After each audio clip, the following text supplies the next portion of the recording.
All right, we are back for our next session of the story of Red Skies. Last time, our erstwhile adventurers spoke with Marcus's mother, Lydia Teach. She had a few things to say about the city, in amongst the awkwardness that was the reunion with her son. And also the awkwardness of Praedyth continuously interrupting to try to get the mask. After coming to a conclusion that she was willing to part with it for some money and a replacement, as well as learning a few things, like I said, a few things about the city that you didn't already know. You guys parted ways. Praedyth then went to get a replacement made. Dresd'a and Rhux went to find Ariana, who they had left with some of the guard after bringing them back from plantation. Marcus went by the bank and spoke with the tumbril a little bit to try to see about possibly selling some stuff. And Aaron did something on the ship that you guys aren't sure about what yet. In the morning, you guys met four potential new crew, three of which you pretty much hired on. The fourth one said she would think about it after you had learned that she had actually been on two ships recently that have been attacked by pirates. And that is actually where we left it, as Matt and Artek, had arrived back at the ship with their things and were getting settled in with a berth below. We pick up our story there. What do you guys want to do? It is the morning of the day of the ball. What time is the ball? I'm assuming in the evening. Yeah, it's in the evening. It will probably start. You assume it starts somewhere before dusk, but it's a ball. It's a party. It'll go for quite some time, most likely. Yeah, we could arrive fashionably late. I did also forget that it was mentioned that you guys did. Everybody except for Aaron did go and buy some clothes for the ball as well. Yeah. Yeah, I was gonna go do that right now. Okay. Schwanky clothes. Who's doing what? It is the morning? Sounds like Aaron wants to go buy some clothes. Get me some. Yeah. All right. Were we supposed to meet some merchants or the merchant people or something to sell stuff? Or well, we kind of figured that out. I'm just going to see if we can get Lydia to give us a better rate, potentially. Essentially, it's we've got 171 gold worth of ale of all the different types combined. So they will take 15% off if they can find us a someone to purchase it, and they will do the work for us that way if they can find it. But that's 15% off of the sale total cost. So if we maybe get 50% or 75%, that's definitely probably worth our money. But I'm hoping that maybe Lydia will give us if we can talk her into it, a way around that. Although it seems 15% is not that unreasonable. So the gist of what, John, you and I talked about this a little offline, but just to keep everybody up to speed. The more I thought about it, the more I realized that we're kind of what would be considered late Renaissance in some sense. And I really wanted the trading company feel for pirates and stuff like that. So the Merchant Guild is still a guild in the city. It's on the decline, so to speak. Trading companies are on the rise. And so we'll talk about trading companies. Trading companies basically have an office or in every place they trade to. In this case, the Merchant Guild basically has become the exchequer and the money changers, money lenders. They became the banks. But they still do. They still provide the license for selling in the city, as well as provide a fee if you don't want to take the time to do it. They will also do it for you. So they still sort of have a thumb on the trading companies right now because they sell them the license to sell in the city. And so that license basically gives the trading company a semi rebate on taxes and things like that, that the guild has negotiated for them and that sort of stuff. So the guild has found a way to remain relevant for the time being, but it's only a matter of time until the trading companies become powerful enough to basically say, cut them out, and at that point they'll just be a guild of bankers and money and things of that nature. But so the going rate at this point is if you want them to find the thing for you, they take 15%. Otherwise, it's a if you sell it on your own, I can't remember exactly what I said. Maybe it's 25% tax or something like that. It's 100 gold to sell anything you wanted for a 150 month. gold for a month. Yeah. Yeah. And so that's not worth it to us, considering if we sold it for 300 gold, that'd be 75%. Yeah. We'd have a profit after the 15% of 84 gold. Yeah. So, yeah. But we had a small amount considering. Right. There's a free, you can buy a permit to sell in the city for 150 gold for 1 month. The first 100 gold of taxes is covered by that. So you wouldn't have to pay any tax until you reached over 100 gold. After that, the tax rate is 10% of your sale price, not of your purchase price, of your sale price.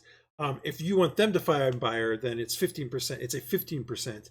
So they pay the 10% tax and then take a 5% surcharge, basically.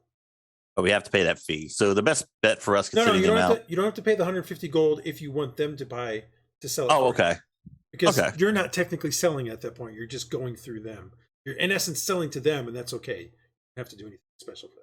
So yeah, my thought of it is either I can try to do that now, or we can wait and see if Lydia will give us a better black market deal. But I mean, since it's our first start off, it may just be better. Let's just go ahead and do it the legal way and stop a potential issue later on.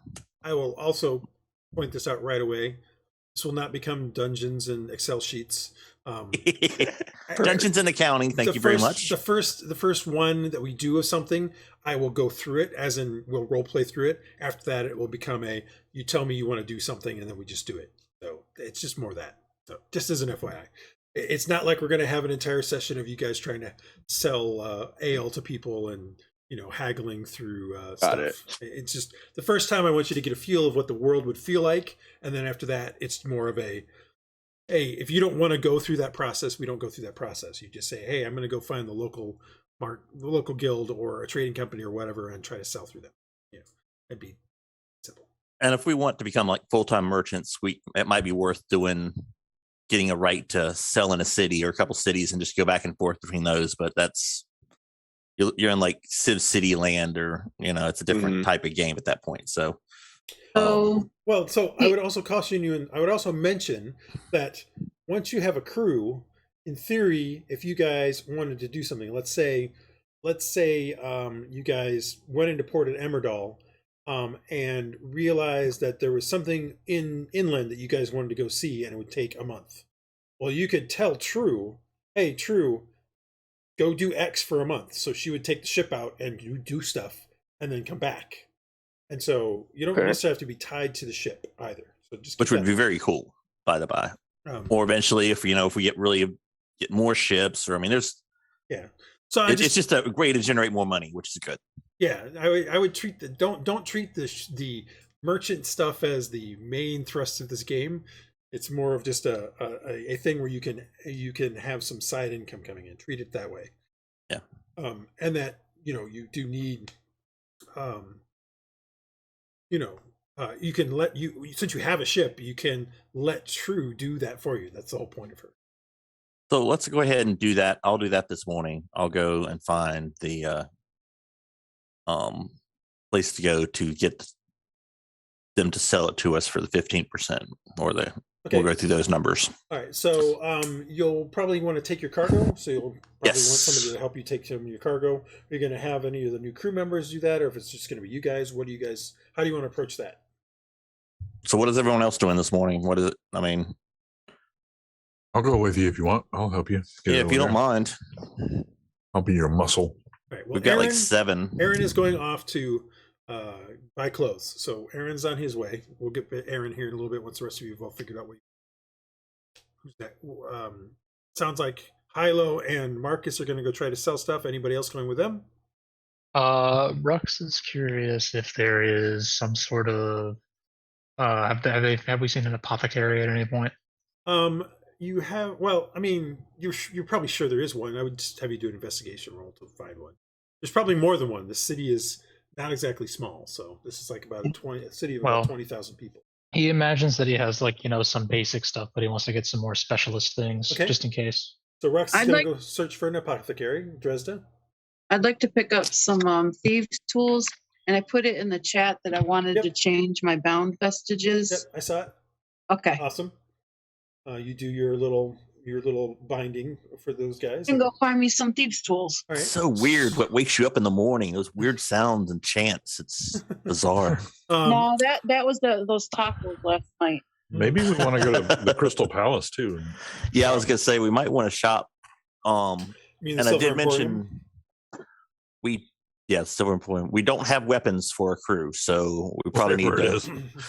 Get some. That is true. Before we actually sail, we don't have to do that now, but we can do that behind the scenes. But let's figure out how much to keep for the ship for operating type expenses. Yeah. So as of right now, your ship is basically once you get Ennui on board, which probably is a day or two, because you'd mentioned you weren't going to ship out for another couple of days. You would be paying for. Let's see. You've got 10 crew.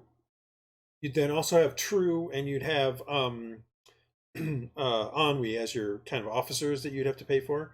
So 10 crew is going to be 2 gold a day, and then plus another 2 gold, 1 each for True and Ennui. So you're looking at 4 gold pieces a day right now in salary. Right. Got it. That doesn't include we food. pay them salary? Well, you pay them. You'd pay them at the end of the journey. So it's just easier to think about like that. So it's not like a portion of the treasure or anything. No, gotcha. It's up to you if you want to do that. But gentlemen pirating it. Cool. You're not pirating right now. You're actually operating as a legitimate merchant vessel, and a legitimate merchant vessel basically is: here's the contract. You're going to get paid X amount of money per day, payable when we reach the next port. Basically, so when you reach your next port, you'll have to pay them money. You haven't paid it up front. You pay it after the fact. Cool. Mostly because when you're out on the sea, what are they going to use it for anyway? What are they going to do with it? Like, what if they want to buy something from the sirens? Well, they probably will start singing. Yeah. So that's the way it works for a merchant vessel or privateer or anything that's a legitimate business. On the other hand, pirates work by a share system, so they get a share of any plunder that they take, that the ship gets. Some ships also offer legitimate or pirate offer a bonus, basically based on maybe some stipulation of how well they do for some reason. You guys didn't mention saying that or doing anything like that, so I'm assuming you're not. But that doesn't mean you couldn't, be kind and at the end of a journey go, hey, look, we made a bunch of money from this particular run. We're going to give everybody an extra 5 gold or whatever. Bonus. But that's up to you guys. And I did give True. What is that? 75 no, you gave her gold was 75. her I know. Okay, I know. just making sure. And we might think about, since she's pretty much part of us, we probably should think about her more so than others. But yeah, but as of right now, she's right now, considered a crew, an officer. And so, as far as the expenses for the ship goes, you personally would have 4 gold pieces a day. So if it took you 3 days to get to Calastria, for instance, when you reach Calastria, you would owe 12 gold pieces of salary, of payment out to the crew. So why don't we say you clearly have that right now? I'm not saying you don't. And as you guys do more adventuring and get more and more money, we'll start to pretty much kind of hand wave it, because we'll just assume that it's getting paid. But I just want to keep you guys aware of it. We also need to find stuff to take to our next port of call. So we need to go. We need to decide exactly where we're going, and we need to go to the board, back to that board that has all that listings of the people wanting the transport stuff, and get some come up some business so we can make some money on the trip. And we can either buy the goods ourselves and sell them ourselves, or we can just show up with transports. I'm sure there are people who just want to, pay us to move their stuff. So you remember that some of the jobs were, hey, we just need people to take stuff. So from when you looked at it a few days back. We could pick up a couple of those jobs, right? It depends. I mean, depends how big they are. Clearly have to all go to the same location, but yes, or at least go along the same route. That's probably the best way to put it. So I'm going to propose we sit back 120 gold for a month's worth of salary. 120 gold would be about a month's worth. Yep. About 30 days worth. Yep. Okay. So that way we have that no matter what, and we can just so we don't end up having a at the end of the salary. We'll have to get back to you. Let's not be those guys. And who's responsible for getting the food, whatever food that we need for the trip on board? Is True going to do that, or do we need to find? I one of us? I believe that is the quartermaster's job. Yeah, that would be my job, I think. So, well, you can delegate to somebody. You guys, not doing can. Oh yeah, you totally figure can. out something. But you can totally delegate. It's fine. As long as we know what we need. Usually, the quartermaster is the one that gets provisions and things of that nature. Yeah. And so I think you said, what was our listing of all? I got to get to that channel. We had 770 platinum. Yeah, well, you had gotten 70 platinum plus 295 gold. You had dispersed 600. Okay, that was just from mine. Yeah, you dispersed 600 of that to all of the people. So it's up to you how much you want to put into any kind of ship pot or anything. Okay. I have not had a chance to go back and kind of. That's what I thought you were done. Nope, that was just last session. That was okay. That's what I was thinking. Man, that's it. I thought we had more than that. Oh no, I'm sure you have more than that. I just don't know how much more. Okay. I know that you guys have gotten money at the villa when you took that over. There's been some other things like you guys have art and stuff from the plantation. You have gems and stuff. Like you sold most of those gems, I think, or maybe you haven't. No, so we you sold some gems. You just maybe not necessarily all of them. Maybe we shouldn't sell the art in the same port that we stole it from. probably smart, unless we sell it to the black market or someone who. Well, we could just keep it. It doesn't take up a whole lot of room on board, does it? No. We could sell it at our next No, port. it's things like portraits and sculptures and things. Yeah, we got. It's nothing. We have like 2,900 gold, I think, is what we got. Yeah, you guys have a decent amount of money. I'm just trying. When you start talking about spending money at the magic shop, that's what I'm trying to figure out. Yes. How much we have. And I think somewhere in the neighborhood of 3K is about right. Well, I still need 200 from the community to pay 1,000 for. Right. So we got you covered. Yeah. So right now I want to make sure you don't have that in your calculation for when you guys go to the. Yeah. So you said 300. Is that what you needed? 200. 200. So we got 320 assigned at this moment if we do the salary and that money. Mm-hmm. So that's what we got right now. I would also suggest that you'll need to buy provisions and stuff like that. Yeah. Food and stuff like that. So food is not rations. It's going to be things like barrels of fruit and dried meat and biscuits and stuff like that. So, a barrel of each of these things is probably 5 to 10 gold pieces, and it probably would be an entire week's worth of food for the ship kind of thing.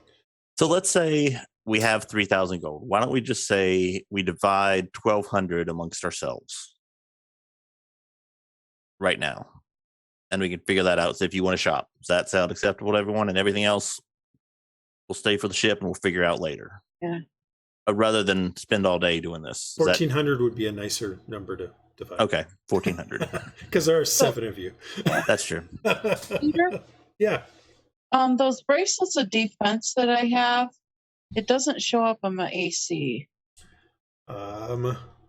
Probably because something's not put in correctly. All right.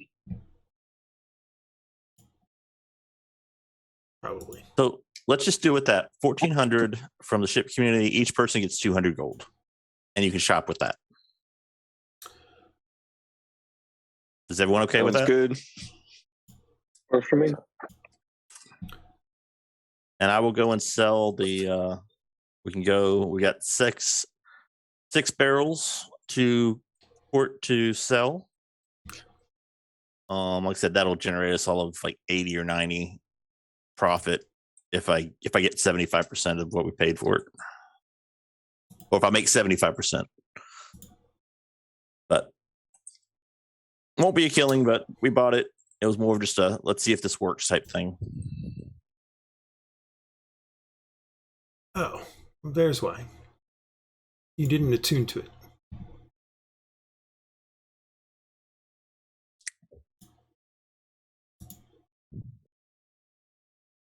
Yeah, you have to attune to it, and How do I do that?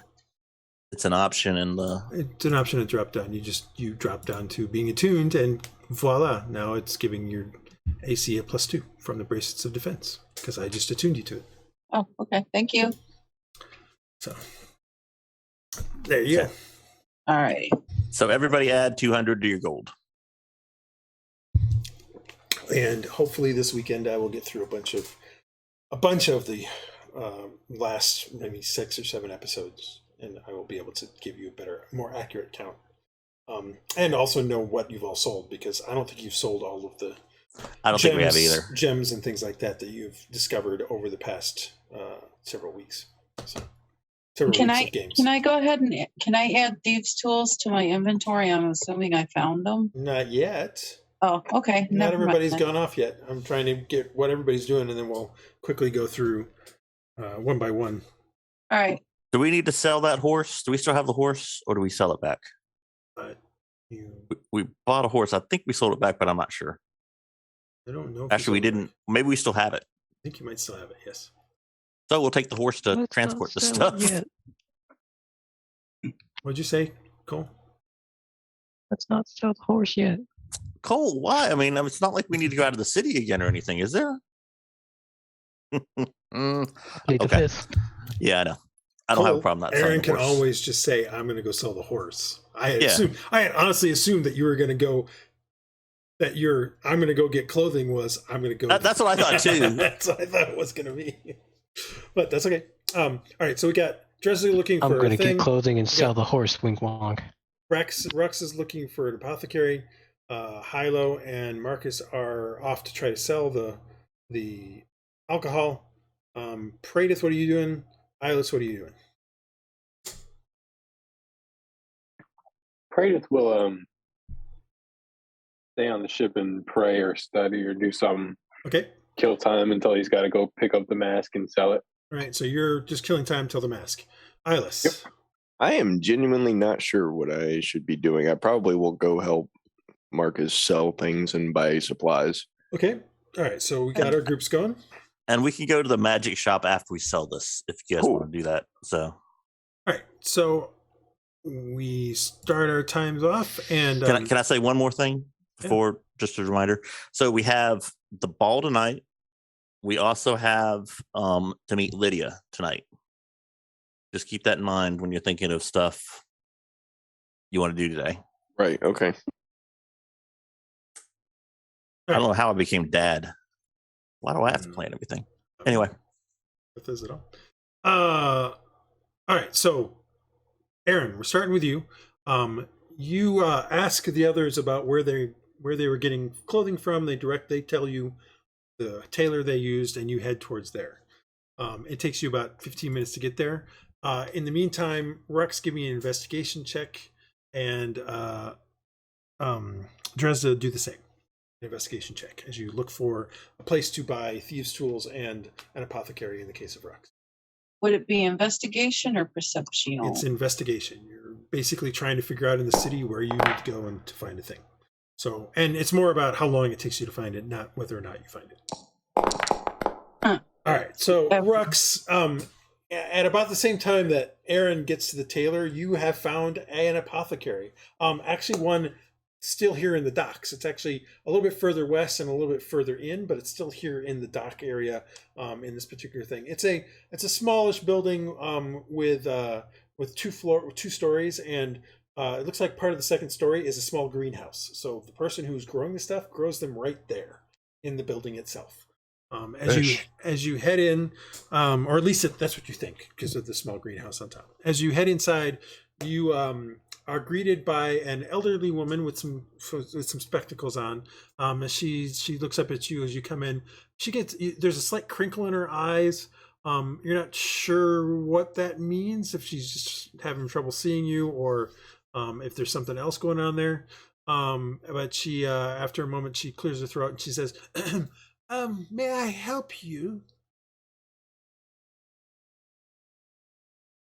That's to Rhux. Yes. I was going to say, whose microphone is broken again? Oh, it's working. It's working. Okay, cool. It's working.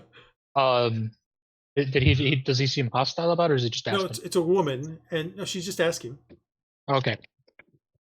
Never can be too careful these days. Her eyes crinkle a little bit, so I'm just saying you noticed that. But good morning. You look funny. Good morning, madam. I work as a as a healer on the ship that I sail with, and I'm here to stock up on some supplies. That's very good for you. What kind of supplies would you like? What do you think I have? I don't think I've been to a place to buy supplies in a relatively recent bit. The general gist is you're just trying to buy a med kit, basically. I mean, or an herbalist kit, or both of them. So it's kind of to you. Well, what would I already have on board the ship? Nothing. Well, I'm sure you are. Oh, it depends. What's in your inventory? Oh, okay. So, I mean, if you wish to buy more beyond your inventory, then that's what you're kind of doing here.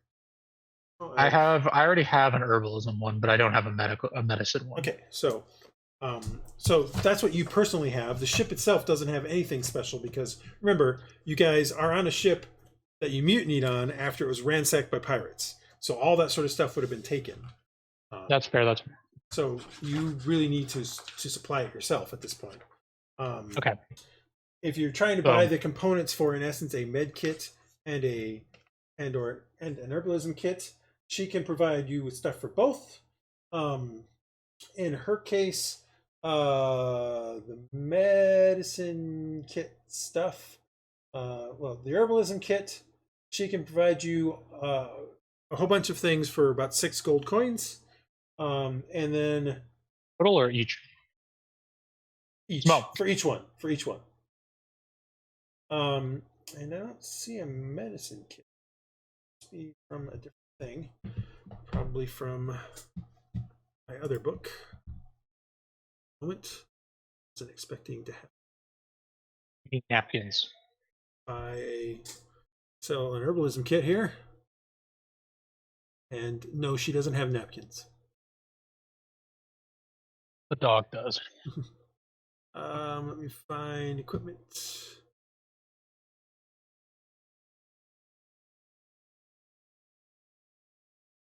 I would say that if I can't find this, that it's probably the same amount for medicine. Okay. How many components does a single kit comprise of? I don't actually know. I've never bought stuff like this. Well, I mean, what do you mean by? Since you said it's 6 per. Well, I mean, it's just a bunch of things. Like an herbalism kit is a bunch of herbs and things of that nature.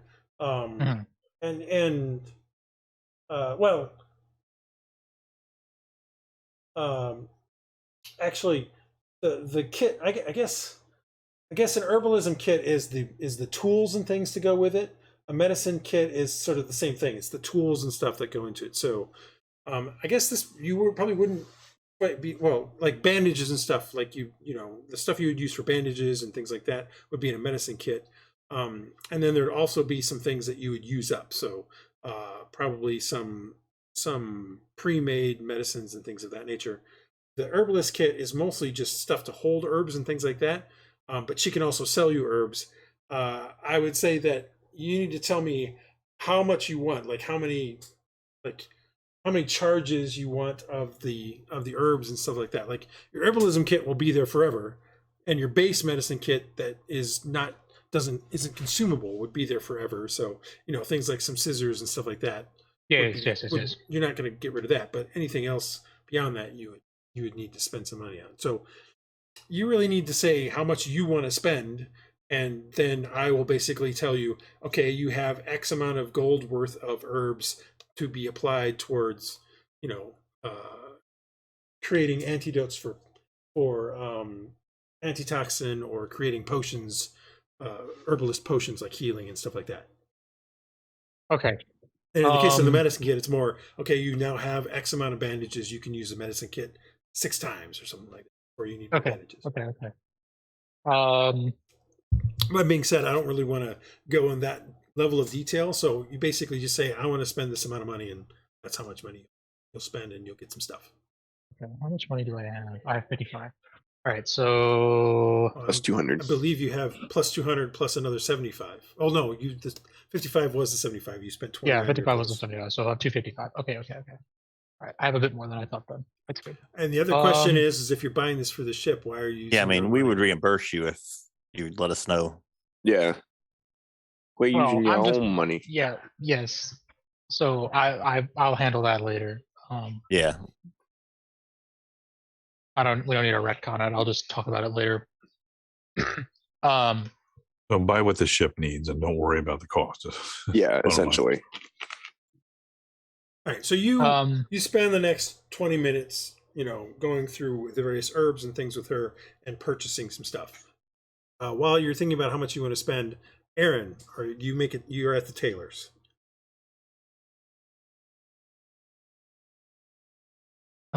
I will get some fancy clothes, but I'm just not gonna take too long. Right. Well, so getting stuff off the rack is not really doable. You're going to have it altered. So if you had done it the previous night, it would have been 16 gold, 17 with a hat. But now, because this is a rush job at this point, it's now 20 gold, 22 with a hat. I'll do the 20 gold. Right. All right. So Aaron does 20 gold.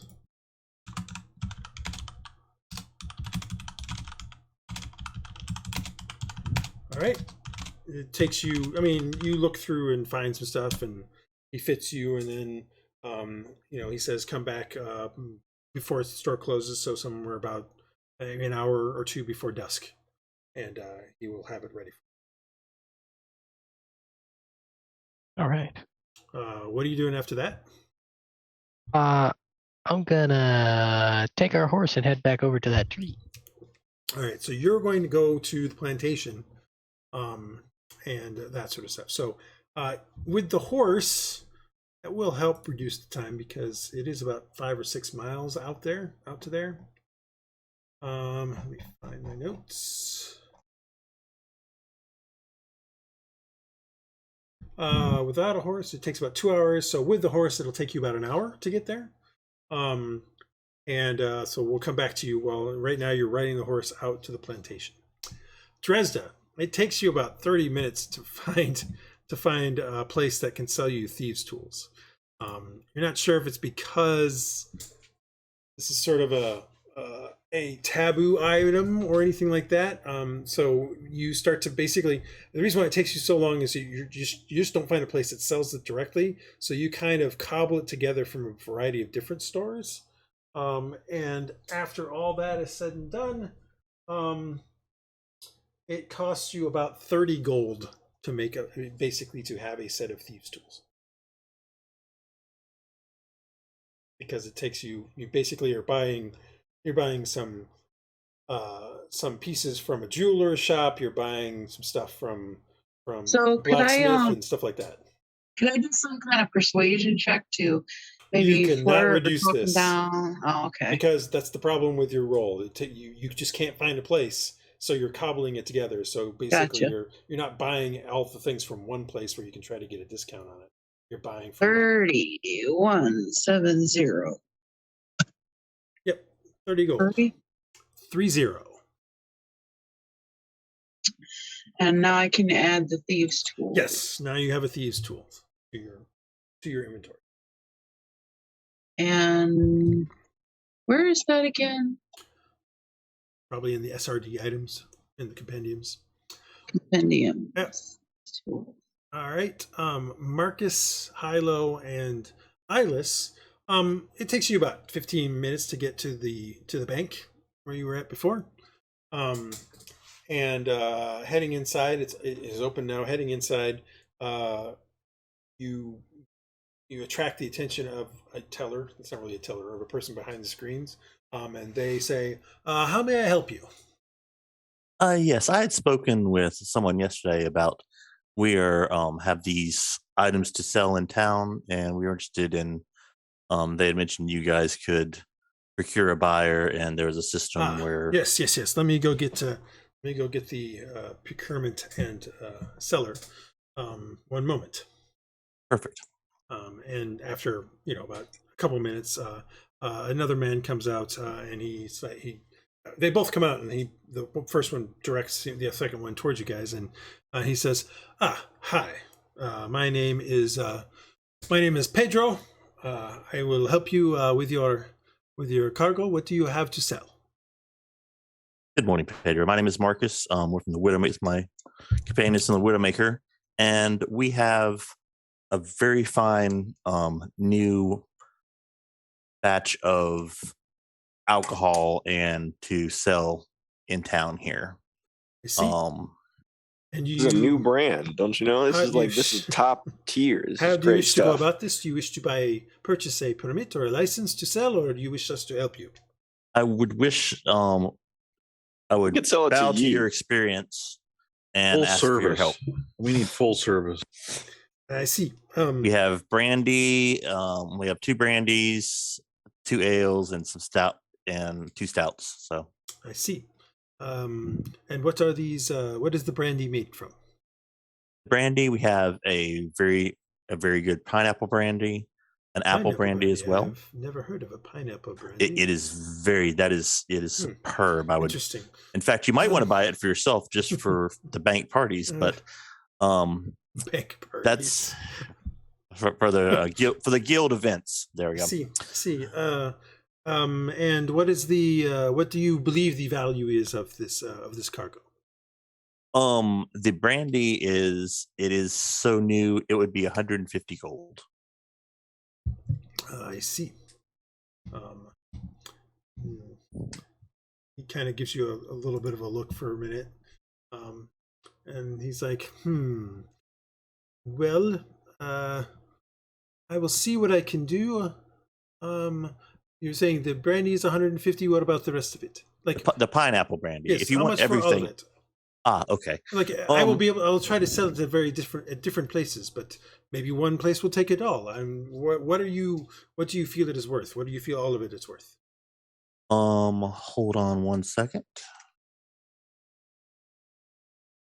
It's worth around 400 gold, all told. Okay, I don't think you paid that much, but nope. No, we didn't. Yep. I'm assuming there's going to be some negotiation here. I'm not going to get what I asked for. So yeah, that's over double. But yeah. No, I know. He says, well, give me several of them are new items. Give me one moment.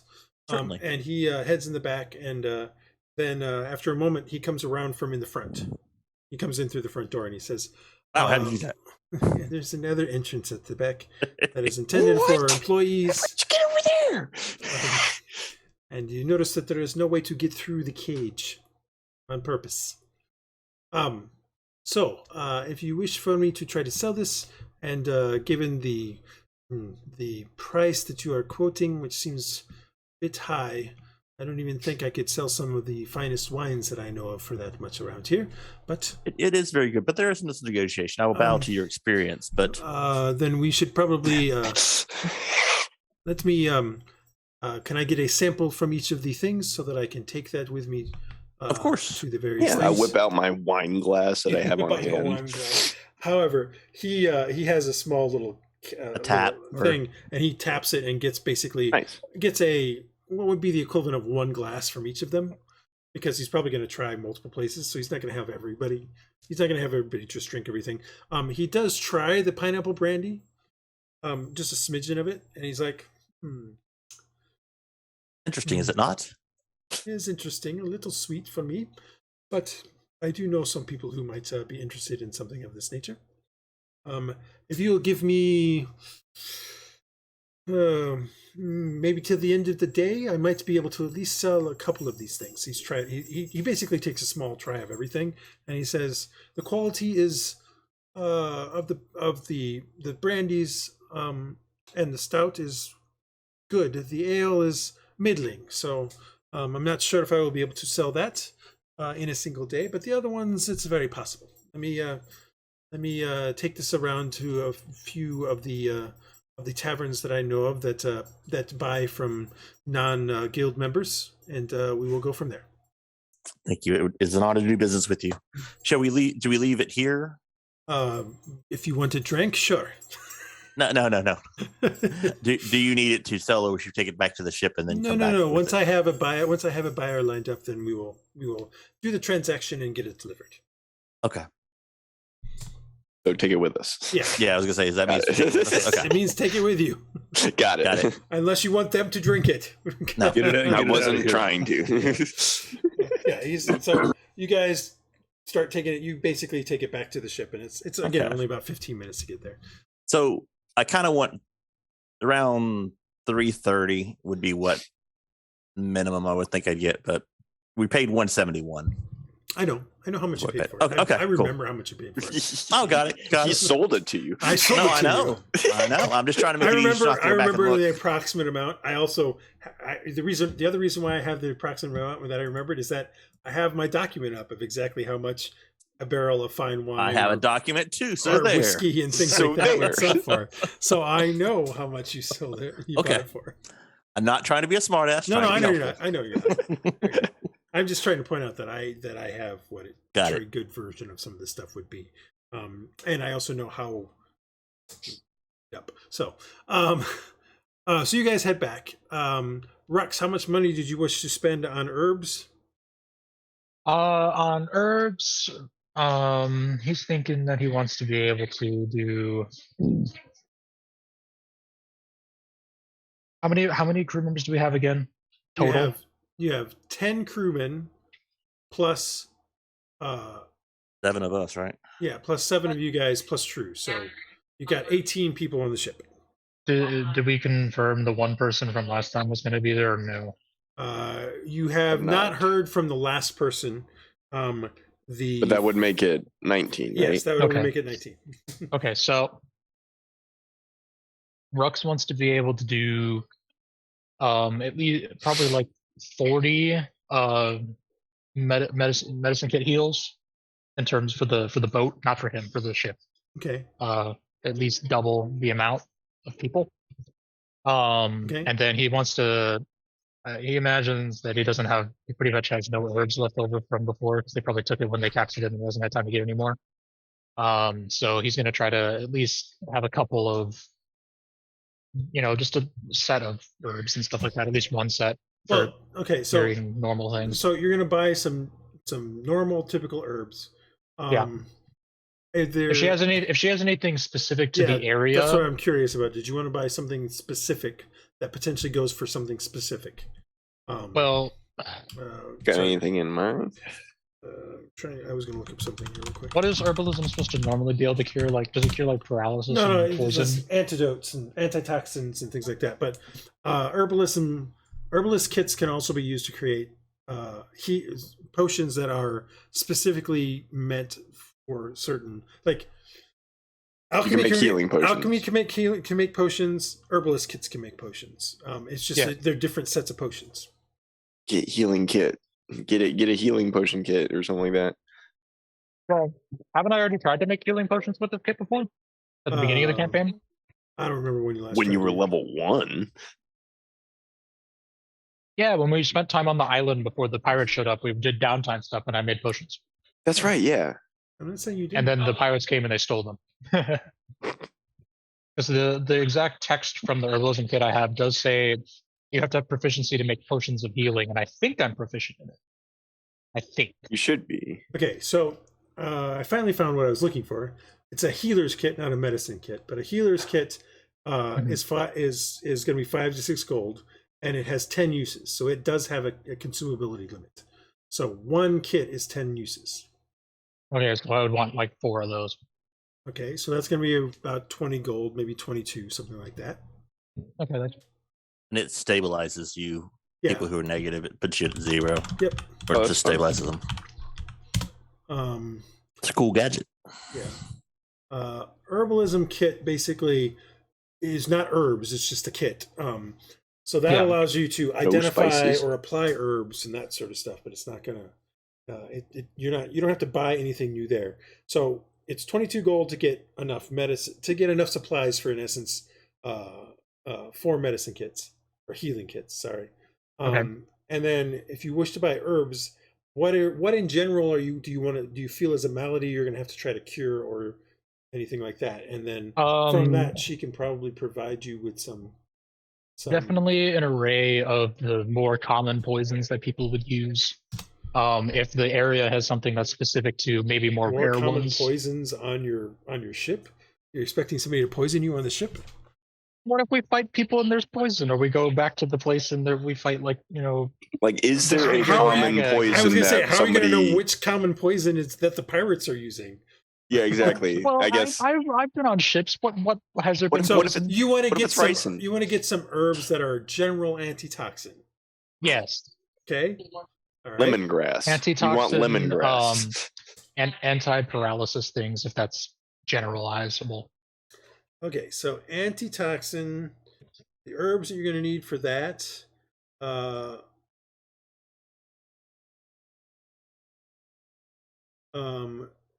is probably going to cost you.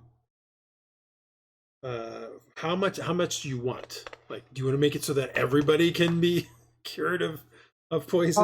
That might be a little much. Maybe like 2 or 3 doses. I don't anticipate to have to use it very much. I just want to have it on hand because we pretty you never know when you need it. Okay. Although, actually, 1 second. Am I being? I you know what? I might be being a little dumb here. What does this do? 1 second. Yeah.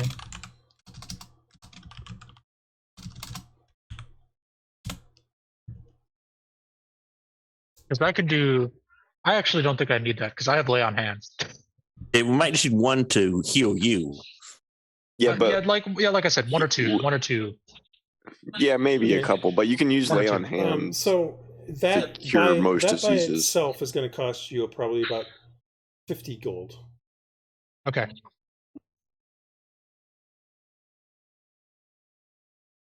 Oh, hold on. Here's a new thing.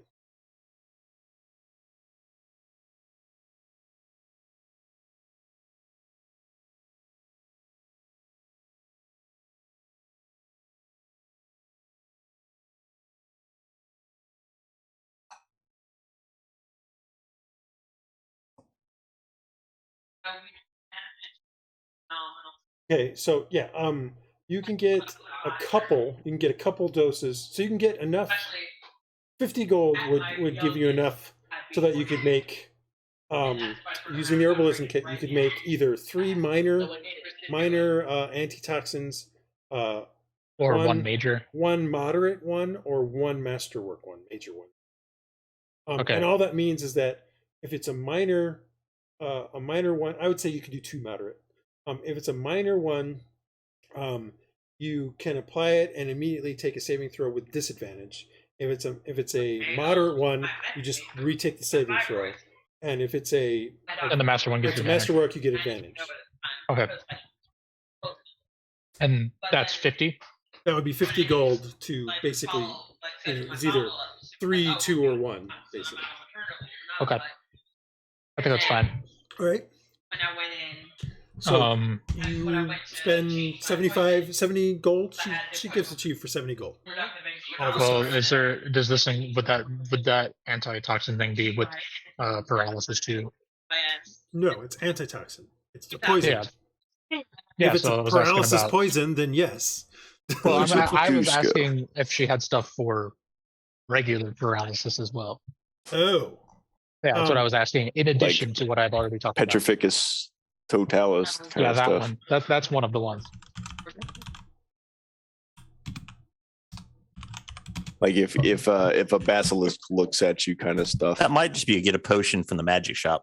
I think we need a gillyweed, is what we need. Like a lesser restoration, or more than likely that's going to cost like 100 to 150 gold. These are not. Paralysis is a difficult thing to cure. Okay.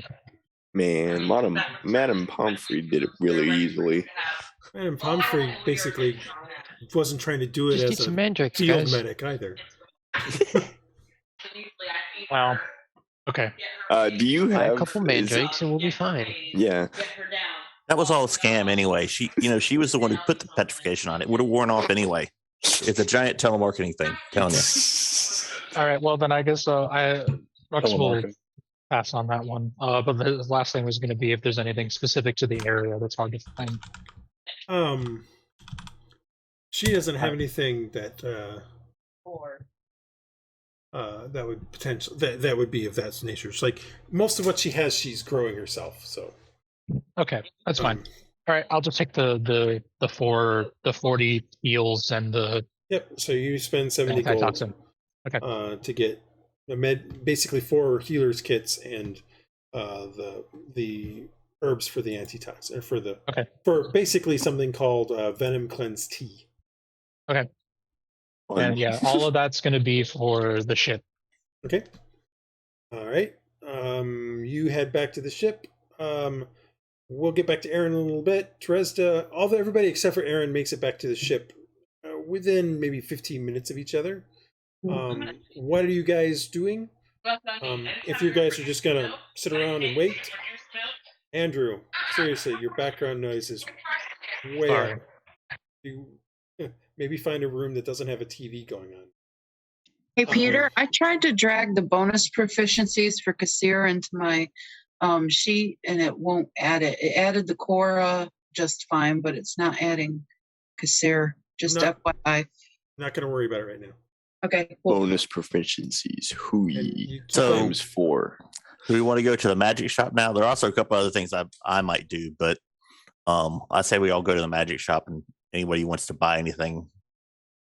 Okay. Yeah, like this idea. And we also have to pick up the clothes.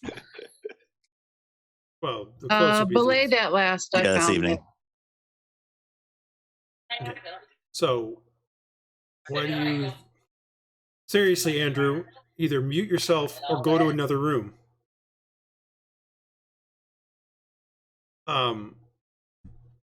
So what do you guys want to do at this point in time, other than Aaron, who's still riding a horse? I think we're going to the magic shop. Is that right? Yeah.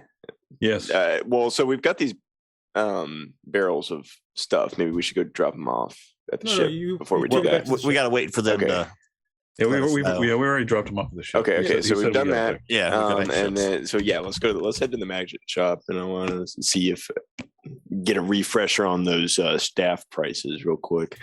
All right. Well, I mean, you already remember from before that most of the staffs were easily 5K. Oh, okay. So it's still out of our price range. There's still no chance of you being able to buy okay. Well, maybe there's some like cloaks and stuff. Or just some healing potions that we more healing potions or water breathing potions. Those things potentially. Yeah. Yes. I'm just pointing. And let's not piss them off this time. I think I'm gonna do that. Staffs were a bit more expensive. Like just the minimum stuff is pretty expensive. All right. So you guys are headed towards the Silver Emporium. I think I'm about to steal. All right. I will come back to you guys. Let us move to Aaron. Aaron, you make it to the spot where you had to use the what's the word I'm looking for? You had to use a barge to get across the river. You can see that the barge is still there, but nobody's manning it currently. I mean, it's been a day or so since you guys came back. And there was people there before, but there's nobody there now. Well, can I just barge myself across? Yeah, I mean, it's you move the horse onto the barge and you start pulling yourself across. It doesn't take you long to get across. It's just odd that there's nobody there. Getting across, you then head down the lane. As you approach, you can see that the manor house has collapsed in on itself from the fire. You can see people moving around the carriage house, which they put out, and you can definitely see some farmers that are over in that small village that's over near the fields. They don't really seem to pay you any mind, however. A few look up and notice you, but they are staying away from you unless you approach them. Not gonna do that. Okay. You continue past it to near the hunting lodge, which is completely collapsed in on itself and is now basically a ruin. and find the path that leads towards the secret fields, the drug fields.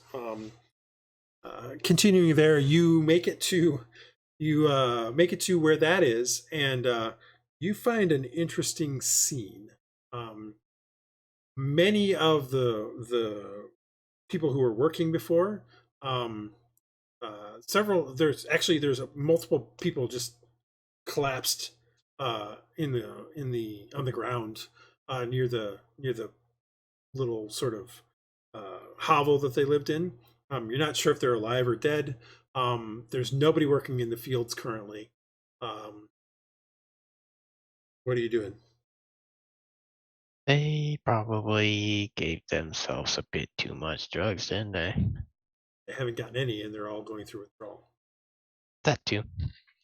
I want to go find the tree, though. All right. Well, you look around. You ignore the possibility of potentially helping some people, and you look over towards where the tree is, and you can see that tree is still there. As you head towards it, find notes real quick. As you head towards it, as you approach, the air kind of feels a little bit cooler. You start to feel something like a pressure in your mind. And after a moment, you feel, as you get a little bit closer and a little bit closer to it, you feel anger. Not your own anger, some external anger. External anger. Yep. And as you get even a little bit closer, you realize there's some malice behind that anger. It's almost as if something is trying to get into your head, and it's angry and hate, and is full of hate. And the closer you get to the ironwood tree, the stronger this feeling becomes. We cannot allow ourselves to give into this hate. This is something you never felt before from around a tree, so it seems very odd. I mean, you've been around ironwood trees before, and they can provide some feelings to elves. Like there's usually sort of an overall general. Happiness is not the right word, just a slight pick-me-up from being around the ironwood trees, but nothing this intense or anything like that. It's usually just a very low-level feeling that you have of shelter and that sort of stuff. This time, there is an intense hatred and anger. Hey. The tree itself, as you get close enough, looks to be, from your estimation, maybe middle-aged, which to you means around 1,000 years old. Okay. Which sort of implies that there probably was a full copse of trees around here, but you're not sure exactly where. But given that this ironwood tree is at the one end of the drug fields, it's very possible the drug fields is where the ironwood trees used to be. Yeah, that would explain some malice. What else? What are you doing? I want to search for some signs of either past Fey activity or present Fey activity. Okay. All right. So give me an investigation, perception, or survival check, whichever one you wish. Whichever one's your better. I shall do perception. As you start looking around and seeing what you can find. All right. Using the kind of the tree as a guide and knowing what from having grown up and where things are at and things like that, that a Fey circle of some sort must be nearby. It's got to be somewhere at the very minimum, because that's usually, like, the circle is usually near the ironwood copses or ironwood groves, and that's how you guys move back and forth between the Feywild and these trees. And it takes you maybe 20 minutes, and a good, as you slowly ever widening circle around the tree, around the tree, not towards the fields, because nothing's there. But after about 20 minutes, you find you come out from under some trees, and you notice some strange colored bushes and things like that. And Nice colored bushes. As you come upon, you notice some strange colored bushes, purplish, reddish colored bushes and things like that near some stone rocks that are jutting out, but you realize after very shortly that those are stone plinths, and you're pretty sure you have found the Fey Circle. Normally a Fey Circle has 9 stone plinths in it. You only notice 6. So some as you're kind of stalking around and looking, you notice that one of the 9 has fallen and is completely overgrown. You're pretty sure that that's what happened. The other 2 are just completely missing. Are you have the ability to move in this map, Cole? So your character is in here. Wow, I can see it too. Oh, it says my movement is currently locked. Shouldn't be, but we can undo that. Here we go. Okay, here we go. All right, so as you start to approach this, you notice that underneath the vines and things that are on these stone plinths, you notice that there is a very faint purplish glow, that the closer you get to it, the more and more brighter it gets. And as you get to there, you notice that the one in front of you is very bright, but you can also start to see the glow on all of the plinths around it. That's good. So not having 3 plinths, how does that necessarily? As you kind of get to where as you are starting to think about this, you feel and hear a low murmur as if a rustling of dried dead leaves, as if it was blown in the wind. You don't see any leaves, certainly no wind blowing here. Not 100% sure what's fully going on yet. Okay. What are you doing? I guess I kind of want to try and figure out a reason as to why 3 plinths are gone. Well, one of them's just fallen over and it's overgrown. But the other 2 I can't really seem to find. All right, so yeah, I mean, you just don't see them currently. So you continue to look around. As you're doing that, a sense of dread fills you as the glow brightens, and a flash occurs in the center of this plinth that you see here. Bursting from the light, you see a cat the size of a lion, and it jumps from the light, bursts out of the light, kind of looks around. You're behind the thing. I'll say it doesn't quite notice you, and it starts heading off into the forest. So 1, 2, 3, 4, 5, 6. Do you wish to do anything, or do you want to let it go? Well, now, is that something that normally happens around these Fey Circles? Or, well, I mean, Fey Circles are intended to weaken the veil between the mundane, or the plane, the area you're currently on, and the Feywild. It seems, well, give me a intelligence check. As that, so that creature's, a black cat the size of a lion jumps from the flash and bounds off into the forest. It's 6 feet, making very little sound in the underbrush, and long tentacles stream back from its powerful shoulders as it disappears into the trees. What did you get for your intelligence check?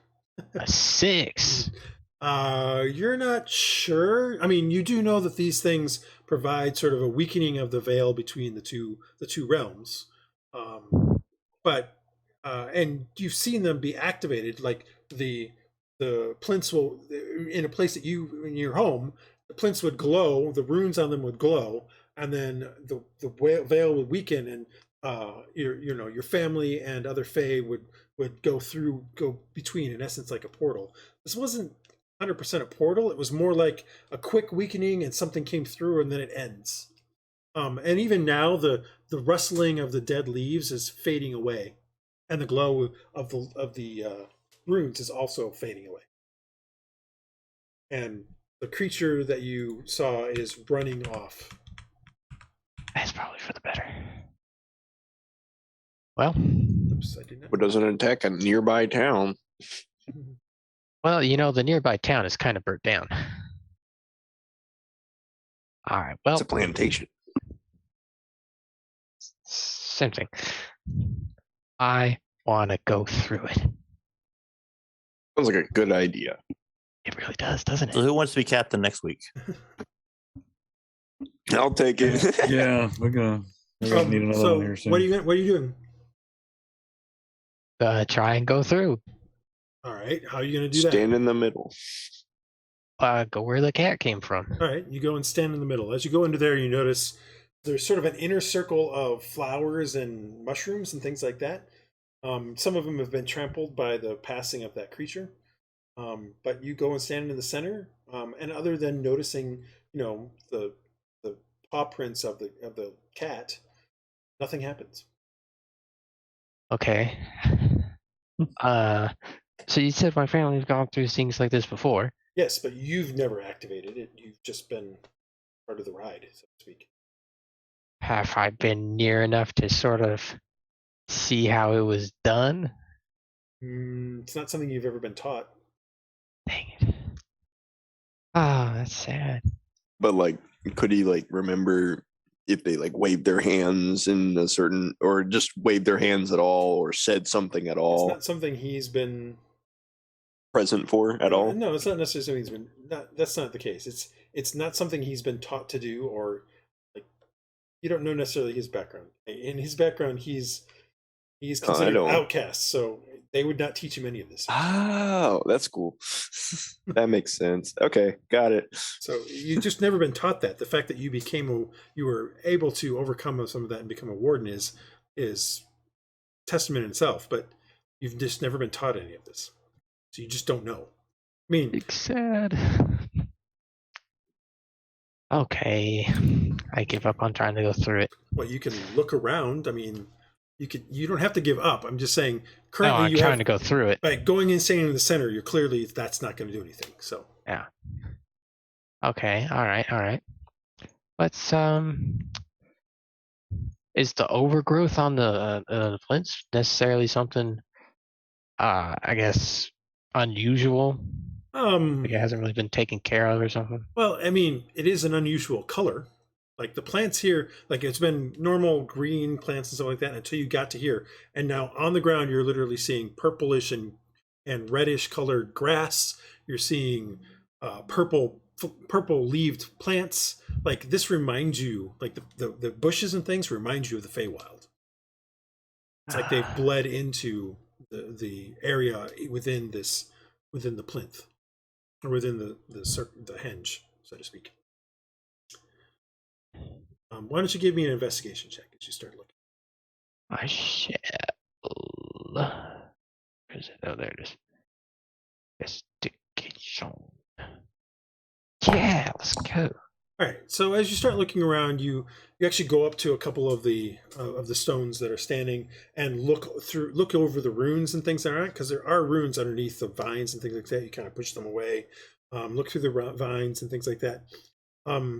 After reading a few of them, or at least looking at the runes on them, you come to the realization that this particular portal, for lack of a better term, weakening of the veil, fairy circle, fey circle, whatever you want to call it, seems to be dedicated, or it seems to be seems to have a destination of the Court of Winter. Court of Winter. And you know the Court of Winter is not a nice place to be. Oh, choice. That explains the big tentacle cat. Mm-hmm. Well, yeah, no, I'm not going to try and go through it anymore.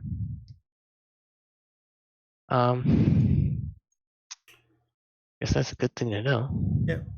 And investigation, yeah. So yeah, that's what you notice, and you confirm that by looking around at the other plinths and things like that, and are able to establish enough of the runes that are on there to realize that yes, indeed, this particular plinth or this particular circle would lead to the lands controlled by the Court of the Winter.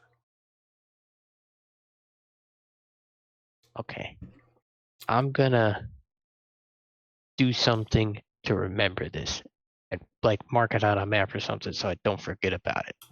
Well, it's basically about a quarter mile into the forest from the hunting lodge and about 150 yards north-ish from the ironwood tree. So unless somebody cuts down the ironwood tree, and even if they did, thered still be a stump, you have a pretty good idea of how to get there. Okay, good. Gonna head back now. Okay. You leave the the circle. By the way, as you got close to the circle, the horse wouldn't come any closer. It basically stopped at about 50 yards from this thing and went no closer, no matter how hard you tried. So you walked the rest of the way on foot. You get back to the horse, who definitely moved some when the cat came out, but it's still there. And you get back on the horse and start heading back south towards the fields. Reaching the fields, you notice that there are some people have actually come out of the longhouse and are kind of staring at you, sort of the blankly stares. It's not the right word, but sort of drug-addled stares. So at least some of them have found some kind of drugs or something like that, but the fields themselves are not currently being worked or being harvested or anything. You can just continue on. Yeah, they're drug addicts. They earned it. Okay. They probably didn't do it on their own, but anyway. All right, so you continue and start heading back to town, which will probably take you about an hour, a little over an hour to get back to town. So let us head back to... I mean, we told that one guy about him. I'm sure he'll figure it out. Okay. Do you take a look at him at all? The answer is no, that's fine. I'm just making sure. I mean, does it look like without some sort of intervention, like in the immediate future, they're like pretty much, for lack of a better term, gonna die? Well, I mean, you see several people just sprawled out on the ground, so you're not even sure if they're alive or dead currently. Ew. Oh my. I have a mighty solution to this. Oh. I'll make haste back and tell the dude about it. Okay. Tell somebody else to do something. All right. So you. Hey man, I'm a captain. I delegate. You're starting to head back. You don't even know. Okay. Okay. All right. So you start heading back. Back at the ship. What do you guys do? So I think we're headed to the magic shop. All right. So you guys are going to go to the Silver Emporium. Yes. Heading to there, you you come up to the building, and it is open, and you reach the stairs and open the door and head in. The same group of people is still doing the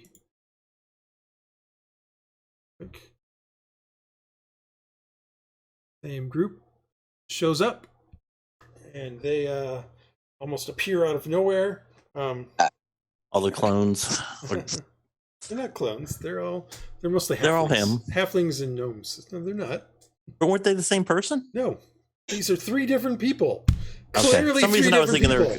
No, I was thinking last time they were like the same person multiple times. There's two halflings and a gnome. Okay, I thought he had cast. Don't you know the difference? No. Don't you know the difference? Hello, person I've never met. Short people got. You've met them before. I'm just saying. Good afternoon. The first one of them comes up to you. Oh man, I can't remember their names suddenly. I have them written down though, because wouldn't I?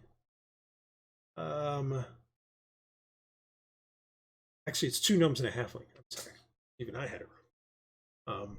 The one with the lovely colored hair comes up and says, my name is Boston.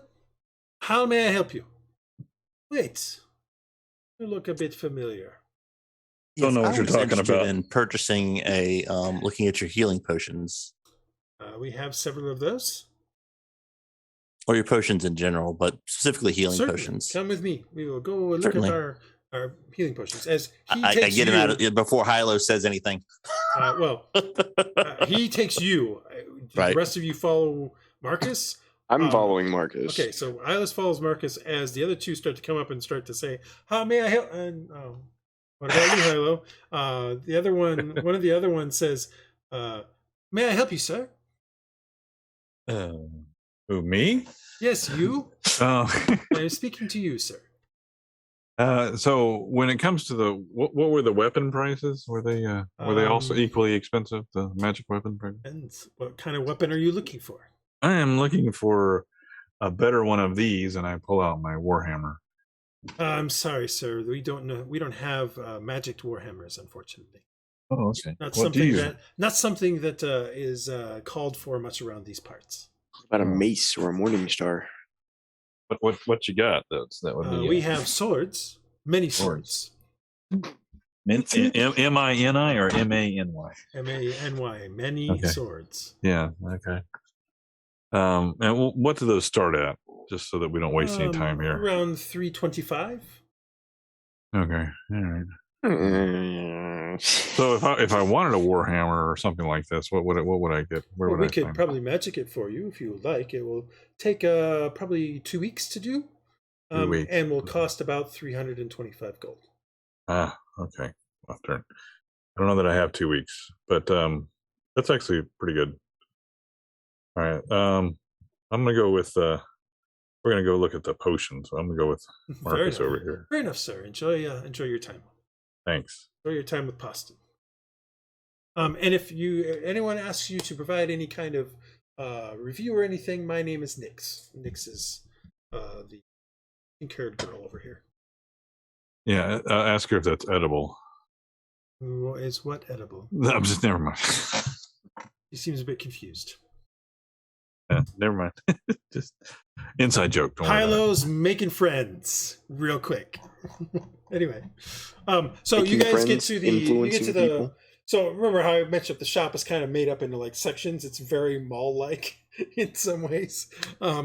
But you come to the spot where there is a whole bunch of, for lack of a better term, like mailbox kind of things with a bunch of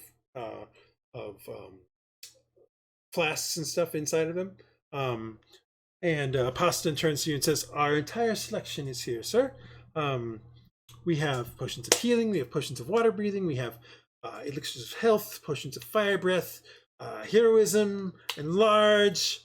I believe we might even have an invisibility potion, possibly some potions of speed, maybe an oil of sharpness, maybe, I think. I'd have to..." And he kind of starts looking at them and he's like, "Oh yes, there's the oil of sharpness." Yes. So what is a standard healing potion cost here? What would just a normal? A standard healing potion would cost you... That's a good question. 50 gold. So, and if we were to buy several, would that perhaps give us more of a group discount? And Poston kind of crinkles his eyes a little bit. Poston is the guy in the center of the picture. And he says, "I don't know. I would have to talk to Bibblnabble Okay. to find out if that would be the case. Zilston is the final arbiter on those sorts of things." Do you sell minor healing potions and superior healing potions as well? Elixir of Health is the minor healing potion. Okay. And yes, we do have some superior ones. What do all of those run for? I think Elixir... Oh, actually, Elixir of Health is not... Potion of Healing, the standard one, is the main one.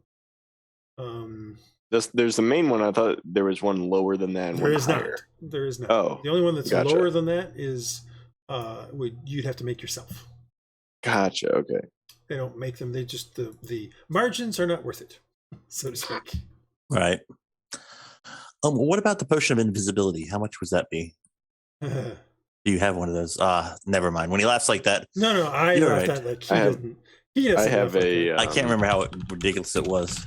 I have an invisibility spell. Don't worry. Don't forget about that. I can twin that.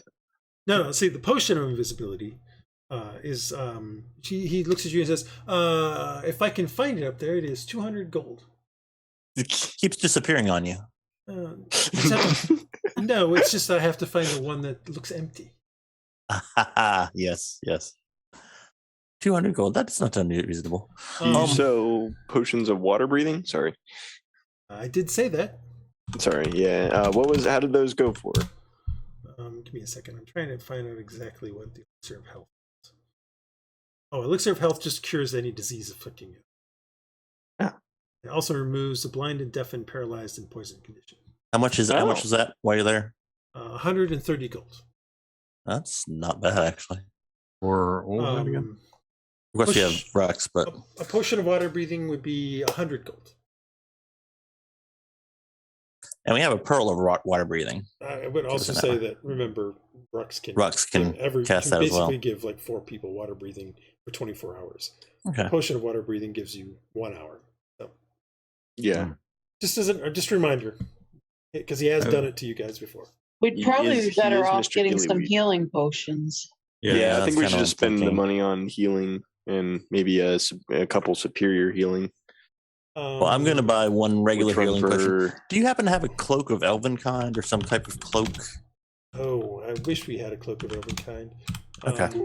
Is it boots of elven or boots? We don't have any of those things. The Fae closely guard those secrets. Oh, that's right. Wrong universe. Sorry. Potion of superior healing is 500 gold. Yeah. Oh, yeah. Never mind. Any kind of elven style of magic is going to be considered rare here, so it's going to be more expensive than it would normally be in the standard. Okay. Well, I'm planning on buying 1 potion of healing. So if we all want to go together and maybe get several, maybe get a discount, I don't know. It depends on how many we get. I would think. I doubt it, but at least 10. Frankly. Well, but yeah, that's 500 gold. So yeah, let's throw it in there. I got 2. I got half of it on me. Cool. But well, I got more than I have a little bit. You of money. see Poston kind of like, oh, really? You'd like 10? Oh, let me make sure that we've got 10. He starts counting while you guys continue your conversation. I wonder if they have an oil of sharpness. Maybe they have an oil of like extra bashiness that I could wipe. Oil of bludgeoning. Yes, I can wipe on my Warhammer and make it better. Do they have expert weapons in this, Peter? Is that what you get? Like, you mean masterwork weapons? Masterwork weapons? Is that in this universe? Yes, but it's not. It doesn't do anything. Okay. It's just a weapon who's going to be magicked. Has to be masterwork. That's all. That's all. Okay, so it's not like a bonus anything. No, it's not a bonus. That's a 3rd edition thing or a 4th edition. Okay, cool. Couldn't remember. Thank you. Remember, remember the bonus, the power curve of 5th edition is radically different than other editions. They literally are not giving you that many pluses on purpose. Yeah, that's true. I mean, that doesn't mean I wouldn't. I just need to look at what the math would be like if I gave you a masterwork weapon that did +1 to damage, for instance. Well, if it costs more than a magic item, then you might as well get the magic item. I was just thinking maybe it would be cheaper. No, masterwork would not cost more than a magic item, but it wouldn't be considered magic, so it wouldn't help you on, people that require magic resistance or that have resistance to things. It would probably just give you a +1 to damage, and that's it. It's not going to help you to hit. I have 2 more queries. I'm going to ask about a magic dagger and a magic buckler or shield of some type. How much those would be? The dagger is going to cost 325 gold. Okay. And the shield actually would cost similarly, 325 gold. Okay. So do you really want to do 10 potions? I can go up to 2 potions. I don't think I'll need more than 2. I mean, exactly. Like it would be 1 potion for each of us to have on hand, plus a couple extra. For the tank. For the party. And about that point, he says, "Oh, we do have 10 actually." So what type of discount? If we took all 10 off your hands, could we get them for 45 each? He says, "One moment." He Can I try to persuade him? He makes a hand signal. You can try to persuade him. I'll give her the help action. I was going to try, but she can't. Go ahead. Help action. Does that mean I get anti-charisma? That means you give advantage. And I still couldn't do it. Holy crap! I got a high. 14's not bad. Well, you're on Hong Yi or somebody. You have a high charisma anyway. Remember? Yeah. He says, I'm not authorized to provide deals or anything like that, but give me a moment. And he does a hand signal. And Nyx comes over and he says, would you please go get Mr. Bibblebabble? Customers here wish to buy in bulk and are curious about any kind of discounts we might be running at this time. And Nyx says, sure. I will go get him post haste. And she goes up and starts heading up the stairs. Just off chance, do you have other magic items, like say a bag of holding or something along those lines? That's a good question. With his bag of holding. I think it's ridiculously expensive. I can't remember how much it is though. I think it's outrageous. Might be. You never know. Let me see if they have one. A moment. But all your sleight of hand loot that you keep picking up here and there. Well, exactly. It would help Boston all of says, us actually, but yeah. I'm not sure. That's not necessarily my section, but Riglin might be able to help you with that. Excellent. Riggin might be able to do that. And the one on the left here seems to appear out of nowhere after being summoned or called. And he says, "Bag of holding, you say? We happen to have 2 of those." How much for the smaller one?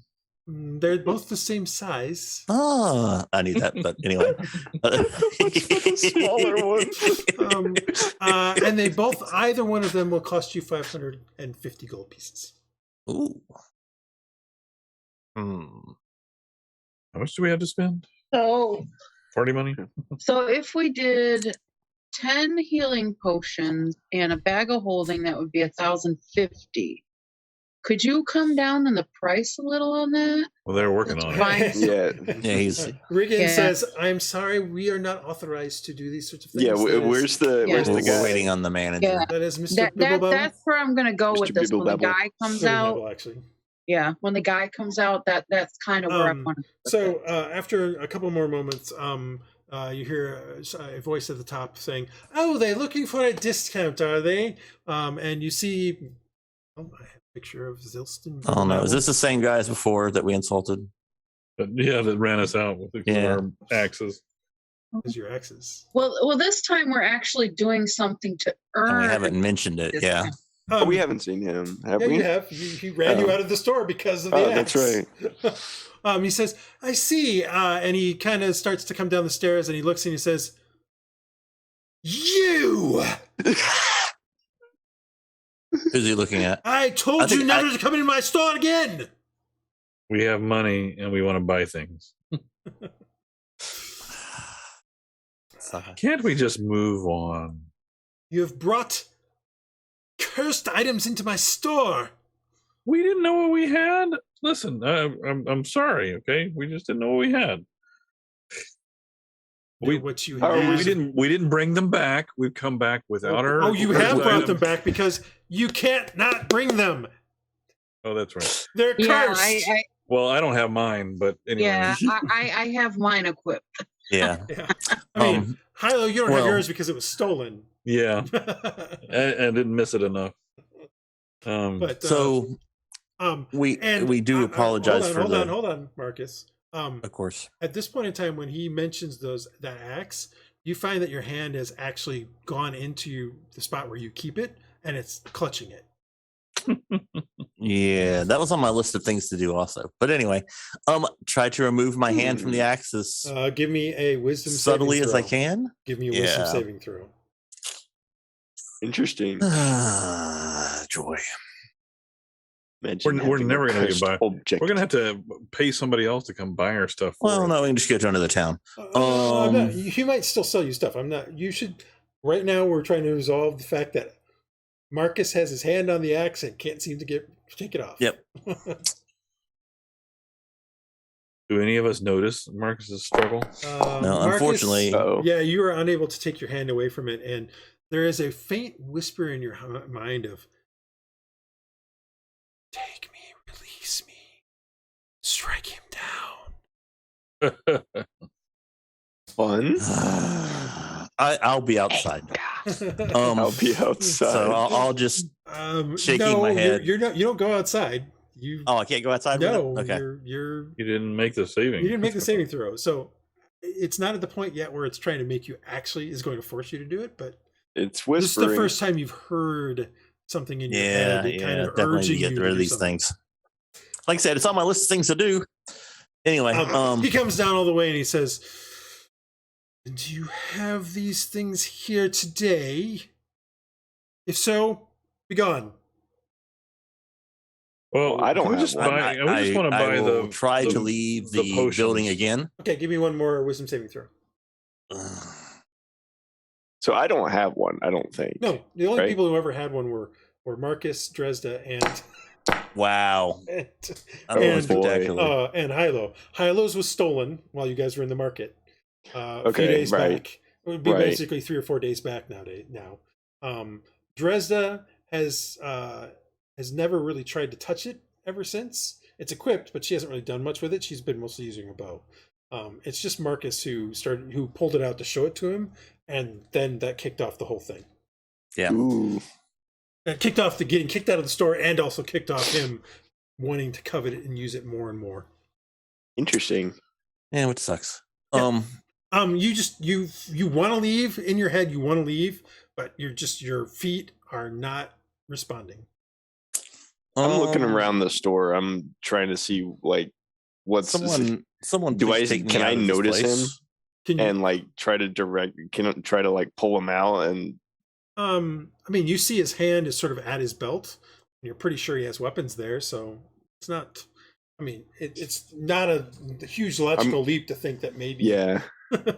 Yeah, I'm gonna move over to Marcus. Like, what are you doing, man? It's trying to leave, and this guy's Can you please get me out of here? Yeah. Okay. Yeah. All right. I'm gonna try and move so him. you pull him along. Like it's his muscles aren't locked up. It's just okay. Gotcha. It's just he cannot seem to get himself to walk out. So interesting. Okay. So yeah, I pull him out of the store. Yeah. And take him outside. Marcus, what's going on? Yeah, you're outside. There's still the whispering in your head. It's not very loud. It's like a very faint. It's a very faint. You know you want him dead. I will just do it. I will start singing dirty limericks in my head that I've learned over time. Dirty limericks.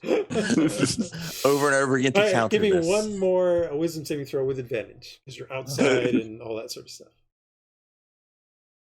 You fail this one, Marcus, you're going to be pulling this thing out and attacking. Okay. It's the dirty limerick. It was the dirty limerick. So you're able to finally push the young woman from Nantucket. Yeah, she had a black axe and she could definitely chuck it. Chuck it. Yep, there you go. Yeah, so you're able to finally tamp that voice down and pull your hand off of the axe. All right. When you pull it up, you see that there is a black kind of oiliness on your hand where it was touching the axe. Oh. I think I need to go to the church now. This has become a big issue. I will meet you all back at the ship. That's kind of icky looking, man. Yeah, you can wipe it off. It's just like the axe itself, like sweated oil off onto your hand, or a black kind of goo. Yeah, I'll is wipe it off. Is that anything that I might like? I don't think I could use Arcana to know something about that, Arcana. right? I mean, you're all self-taught, so it's going to be a high DC, but you could try. I have faith in you, and I'm giving you bardic inspiration. You know a lot of these things. Let's go. And that's not going to help, probably. I mean, what is the bardic inspiration? It's what, D4, a D6, D4, something like that. D6, D6 probably, because D4 is the aid one, the aid spell. 14. Yeah, it's a D6. Yeah, this is nothing that you have any experience with. What is that? It's kind of gross, but you have no experience with it. As soon as Marcus leaves, Zilston looks at you guys over and he says, well, you do wish to buy some things, so what is it you wish to purchase? One of those 10 healing potions and a bag of holding. And since we're not wasting your time, we are serious customers and want to spend serious money. We're hoping that you could potentially work in a small discount for us. How about a large discount? Kind of like Pete, people. He looks at you guys for a bit and basically says, I'm not inclined to provide you with any discounts, bulk or otherwise. Can I roll persuasion? You can roll persuasion. It's how are you going to persuade him? Exactly. It's super difficult to persuade him. Crit. Okay. He does soften his stance a little bit in the sense that he says, we will see how this transaction goes forth, and from there we will determine what the future may bring. Okay. Why don't we just buy the yeah, I was gonna say then why don't we just buy the potions this trip? Yes. Yeah. Fair enough. Poston, Nix, would you please you went a 10, is that correct? Yes. Would you please bag up the 10 potions that we have there? Potions of healing. That will I'll give be 500 gold. I'll give 100 gold to Iylis to take in. Yeah, I'll fork over my goal here, and I got 269. Apparently. So, I also say I have 28 platinum, so I'm not really sure what that's all about. I'm not sure if You guys had platinum before. You've sold some gems and stuff like that, and you got platinum for that. So. Okay. I'm giving you 5 platinum and 50 gold. 5 platinum and 50 gold. Blah blah blah blah. Right. It takes them not very long to package up the healing potions, and you pay them the money. And Zilston says I would almost say it's a pleasure doing business with you, but we'll see what the next one brings. But for now, it is good doing business with you.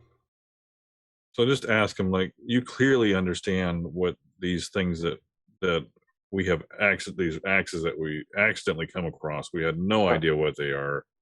Can you educate us a little bit on you clearly perceive I do not know what it is either. It's just a cursed and dangerous item. Oh, okay. Yeah, well, and you could perceive that by looking at it. Do you not know how wizardry works? Do you not know how? I'm not a wizard. I'm just a guy. Spent my life on an island. I am not a wizard per se either. And he kind of pointedly. Oh, Iylis is outside, so never mind. I'm still outside. I'm not a wizard either, but I have picked up a few. I've dabbled a little bit learned a little bit from some of my colleagues at the Academia. Mm-hmm. So what do we do with them? How do we get Academia? Sorry, Academia. Yeah. And there are magics that you can use that can try to tease out the abilities and not really the origin, but the properties of an item. Last time, that is what I used to try to figure out what it was so I could give you a fair price. Those magics rebelled on said item and basically were... I would normally say nullified, but I believe the item ate them. Whoa. Wow. So how do we get rid of them? I don't know. It's cursed in some fashion. I would maybe see a priest or something. Maybe they can remove it. I would not let it in my... these things cannot be in my store again. Well, who knows what else they might infect. Well, please forgive our ignorance. And believe me, we meant no harm or anything else like that, because we don't know what we've got, but you are clearly smart and you know everything. So we really appreciate your help.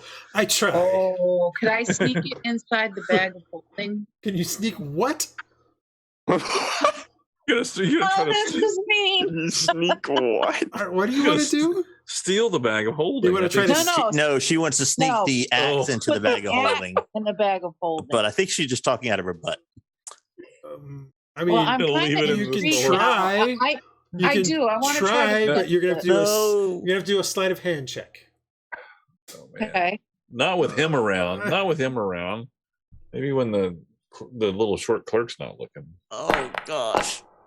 I'm walking away as I. Yeah, I mean, it's pretty obvious that you're trying to put something in the bag. As he's kind of saying, as Hylough was buttering up Zilston kind of was not really looking, and then he kind of turns and looks in that direction, because his grandiose kind of nature kind of brings him that way, and he says, "What are you doing?" Nothing. Just kind of. And at that point, he notices the black axe in your hand and says, "What is that doing in my store? Get out! Oh my Never come gosh. back!" We have a great negative charisma. Oh my gosh. Our players have negative charisma. I was doing so Nix, well. Poston, Riggins, You were. get them out! Get them out now! I was doing so well. And you see those guys kind of starting to pick up some wands. Oh, yeah. So, what do you want to do? I'm leaving. I'm out Yeah, you paid for the healing potions. You have them. You have 10 healing potions. Yeah. That is very true. So you guys skedaddle out of the Silver Emporium, getting kicked out for the second time. Jeez. We were doing well. Like, we had made progress. Yeah. Third time's the charm. So outside, you guys come kind of tumbling outside. Iylis, those guys come not running, but moving quickly out of the store. What did you do? And, you wouldn't believe what she did. And Dresd'a has one of those axes in her hand. Dresd'a, if you wish to try to put it away, you need to give me a wisdom saving throw. What's on, guys? Like, what's up with these axes? I tell Iylis what happened, or what I think happened, because I was. All right, you're able to put it away. Why don't we go see a priest or something about getting rid of these things? Yeah, I think that is definitely. I do need to stop at a weapon shop first, though. Maybe we can pawn it off on. No, I'm not going to. I think we need some shops that we can go into. As soon as he mentions the thought of selling it, your mind rebels from that, Marcus. Yeah, you do not want to get rid of it. How about we give it to some other person going into the shop? How about we try to hide it? I mean, it is hideous, but you have to kind of appreciate it. Does have workmanship, and I mean, he did. So, but I think, yeah, we probably should see a priest. But first, I've got to find a man about a bow. So, I would like to go to a weaponsmith shop and try to buy a bow. Okay. A weaponsmith, and I want a bow and a weighted chain. Did you decide if the repeating crossbow exists? I haven't decided. Okay, I'll just go with a longbow instead. It's easier to deal with right now. Just have to remember. Take a look at it. It's in the document stuff, but yeah, I know it would have come from this document that I currently have open. That has some other things in it for you guys. I just have to find it. Armor. I think it's in this one. Oh no, it's in a different one. It's in the one that's attached to the Red Skies page. Yeah, no, that's not what I meant. I just more. Oh, gotcha. And it's from a different document than I thought it was. Is all. I don't have that document. I can just do a longbow. It's just take me a second. Repeating crossbow just seems cool. I have to remember everything it does.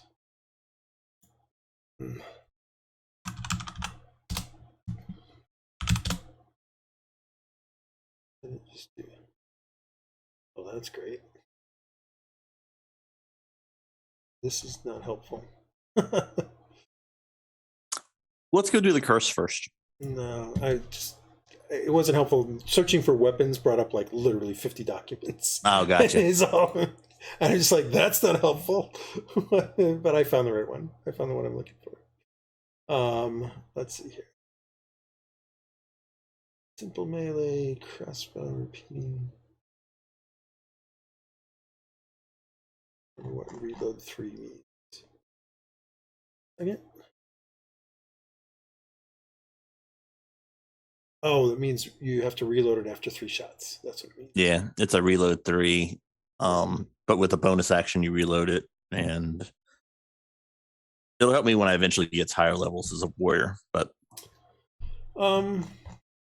yeah, I would say there's a possibility it's in this city.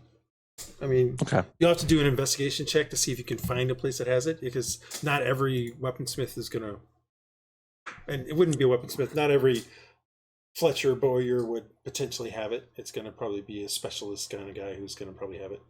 Okay, what about the chain whip? While you're there on the same page, do you have chain whip? Chain whip is probably not going to be in this city. The chain whip was intended for piracy. Not necessarily piracy, but it's intended for the Ave and stuff like that. So there's a great chance of finding it in Avelin. Not such a great chance outside of Avelin, unless you meet an Ave who has one. But you can always look for one. I mean, on a 20, you might find it. That's all I'm saying. I can do that later. Let's get rid of these cursed items, or try to at least before the party. Because, yeah, that could be bad. Party and cursed axes tend to go badly. Okay. So is there a sage or some type of who I would think either which church, which god would probably handle something like this? Let me look through my little pantheons you told us about. Probably any of them would, really. I mean, it's if you're cursed, I mean, they'd probably deal with it in some way. Inango, maybe? The dashing bravery and violence? Again, probably any of the churches would probably... any church would be at least a place to start. That's probably the best way I would put it for you. Well, did I try at... Are we retconning? Because I think I asked at the church that we went to. You did not ask. Okay. Oh, okay. Well, let's go there then first. It's closest. You've never asked any church about the accent. I think I tried and I didn't make my save. Yep. So I couldn't. It wouldn't let me ask. Yeah. Well, let's go to the closest church. All right. So Marcus starts heading off towards in the direction of. You're already on one side, so you're starting to head towards the docks on the eastern side. Yeah. Sorry, guys. I guess. Marcus, give me a wisdom saving throw. Yay. Do we need to help him get there? Probably. Well, we'll see. Has he confessed that he's do we know that he's doing this? He just walked away. No, he's starting to go towards the thing. I mean, I'm sure he just said I didn't say what I'm going to do. I said, I'm going to try to handle this. Okay. Yep. All right. So unfortunately, wisdom is not a stat that I'm great with. Would you like support? Oh, I'm sure I'll be fine. Yeah. I'm sure as I go off the other way. No, you don't go off the other way. You start heading in that direction. Those guys start following. After about 5 minutes, you, instead of taking the right turn that would lead towards the market in that direction, you actually veer to the left at a Y intersection and start heading more northwesterly, away from the docks. And you just do it without even thinking about it. It's not, as far as you realize, you're still thinking you're going the right direction. Your mind is only partially on what you're doing and that sort of stuff. Right. But you start heading away from the direction that would go to the temple or to the church of Saint Marina. Yeah, it'll certainly be nice to get rid of this axe. It'll be good. We also ought to look at translating those documents as I'm talking to everyone as I wander around, not even realizing I'm not going towards that. You start wandering in circles, basically. Well, do we pick up on this and can we, say, hey, initially, push him in the right? I would say after about 10 or 15 minutes, you realize that he's just wandering in circles in essence. All right, I try to. Do I know where he needs to go? He said he was going to try to deal with it. I don't know if I said I was going to go to the church, the Tempest, the god, Marina, sea goddess Marina. So where is that where we went before? Yeah, that's where we went before. Okay, so he said he's going there, so I know how to get there. I would assume so. Yes, you've been there a couple times. So I could say, hey, so I start pushing him. But it takes you a while to realize that he's just going in the wrong direction. It's because he's sort of randomly making turns and stuff like that. And after a while you realize, wait, we're not going to where he said he's going. And so at that point you can start trying to do stuff. So you start trying to pull him in that direction. Give me a contested strength check between the two of you. Oh, this is going to be funny. I'm sure Marcus is going to lose. Don't get me wrong, but I'm pretty sure. Well, given my rolls plus my plus 0. Yeah. So you're able to start pulling him along. Marcus, are you sure it's not over that way? I thought. Yeah, but the docks are in the mountains, right? As you start getting pulled in the direction of the church more and more, the whisper starts again. Like, he's going to take you from me from you. This thing is in my head. I'm not sure I can do this alone, guys. I need. You really want to keep it. Don't touch it, but. Can I roll a wisdom saving throw? Give me a wisdom saving throw. If you fail this one, you are going to attack Hylough. Man. Okay. Your hand reaches and grabs the axe, but you are able to at least hold the voices at bay. Okay. You don't just pull it out and start trying to hack off the arm that's pulling you in a direction. Yeah. Dresd'a. Yo. You need to give me a wisdom saving throw. No one's pulling you. Oh, okay. Wisdom saving throw? Yep. Unfortunately, you activated the axe bar. All right. So you continue to follow along. Every now and then you hear sort of a wisp of a voice in your head. And at a certain point, as you start to get closer and closer to the Church of Saint Marina, you definitely hear a very gentle, "But you want to keep us." So, but hold on. Yeah. But almost immediately thereafter, you hear the voice of Corsair say, "It would be intriguing, but I have other things that I would like my mistress to do. So tamp down." And the voices go away. See, she's used to voices in her head. Yes, she is. She also has that trained as her save. Yeah, she also has a trained as a save, which is helpful. A few more minutes later, you guys make it to the Church of Saint Marina. You may have to explain this. I'm not sure if I can. Hylough. Marcus, you are holding on for dear life at this point. Yeah. Basically, that response was through gritted teeth, trying to just not. Your hand is still on the axe. You really want to take it away. You're trying so hard, but at the same time, you're not able to do it. But at least you're able to prevent yourself from trying to take his arm off at the shoulder. Yeah. Freaking cursed axe. Who knew? You guys, who knew black icky weapons from a temple are bad for you? Yeah, I didn't know. I don't know. Who could have thought that one might be the case? Especially from creatures Not that the greedy came, thief. Especially from creatures that came through a portal. Yeah. Let's see. Well, 50. It's magic. Magic is magic, eh? Coming inside the temple, you enter into the temple or into the church. The church is still similar to what I described before. It's just a little bit smaller. It's still kind of a circular kind of almost Greek temple kind of style. Not exactly that, but kind of close. As you walk in and you open up the stone doors, and head inside. As you head inside, the doors slam shut behind you. And you hear and feel a gust of wind that seems to come flowing around from the right side past you guys and down through the left. That sounds sort of like a howling gale wind, and you basically kind of take a half a step to try to prevent from kind of being pushed in that direction. You get pushed a little bit, and as you guys kind of recover from that, you look up and see Melora standing there saying, kind of looking at you guys with squint eyes until her eyes land on Marcus, and she says, profanity has been brought to this temple. Not intentionally. We need to get rid of the profane. Can you help? Let us see. Come. Carry him if you must. And you as well, Miss. Mr. and other. Wow, you have great insight. No doubt. And she turns and heads towards the outside, towards where the pool was.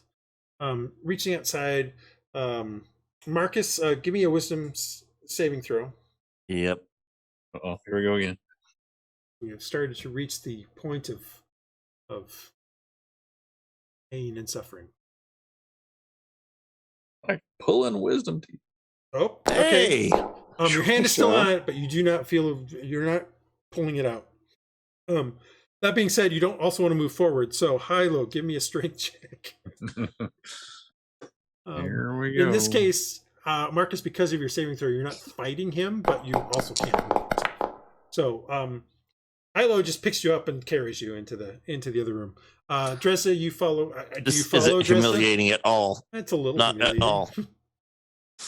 What'd you say? Do you follow as well? Into the church? Yes. Okay. You guys come out into the courtyard of this church. The pool is still there, that you've been before, and Melora drops her clothes and kind of steps in. My. She says, as she's stepping in, she says, "Return them to as if they were born, and dunk them into the water with the items." Just carry them right into the water, or drop them in the water, or whatever I got to do. Dive into the water with them. She was very clear in what she said. Return them to as they were born. Well, I don't know that that's clear to me. I don't really understand that. He wants you to strip And okay. me, not you. Yes. Yes. Well, Hylough strips. I'm like, okay, all right. Birthday suit. Okay, got it. Well, that's what she just did. I started ripping. So, well, yeah, but I'm a little shaken by that. Yeah. Fair enough. You're shaking. Marcus is. So I started tearing off his clothes or whatever I got to do. Yeah, you'd start taking off his clothes. It takes a little bit because he's not exactly helping you. He's not fighting you, and his hand is on the axe. You kind of have to pull it off to get it out of his clothes. Sure. Mm-hmm. Dresd'a, do you comply and take off your clothes?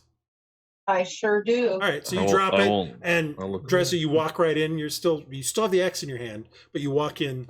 The voices are your voices in your head, your two spirits that you're bound to, and this new set of whispers are basically fighting each other in your head. That's funny. They're fighting in the sense of trying to drown each other out is probably the right way to put it. Never thought I'd think extra voices in your head would be a good thing. I only had one voice. As you walk in and Marcus gets forcibly undressed, Melora has turned around and is starting to chant something in a tongue you're not sure of. Fortunately, you're not in what's her face, so you don't understand it. Dresd'a, it's familiar to you. You feel like you should know it, but you don't. She starts chanting in that. And you can see the pool start to glow from underneath. Dresd'a, as you walk in, without you even thinking about it, you put your hand up and you continue to walk into the water, but your hand stays up, trying to keep the axe out of the water. Marcus, you can finally get unclothed. Hylough, how you gonna just throw him in? Whatever I got to do. All right. So you throw him into the water, Marcus. Don't tell the elf. You splash into the water trying to stop yourself. And in your case, because you were thrown in, the axe goes under and pulls you down like a lead weight. Okay. The water is only about 3 feet here, so it's not like you couldn't potentially try to get your head back up, except that your hand is attached to this axe that is now slammed into at the bottom of the grip thing. So as long as your arm is 3 feet, arm plus your head is 3 feet, you can get above the water. But inside the water, you can hear the chant that is going on, and it is slowly starting to overpower and overcome the voices. Dresd'a, give me a wisdom saving throw as you try to pull your hand down into the water. Oh boy.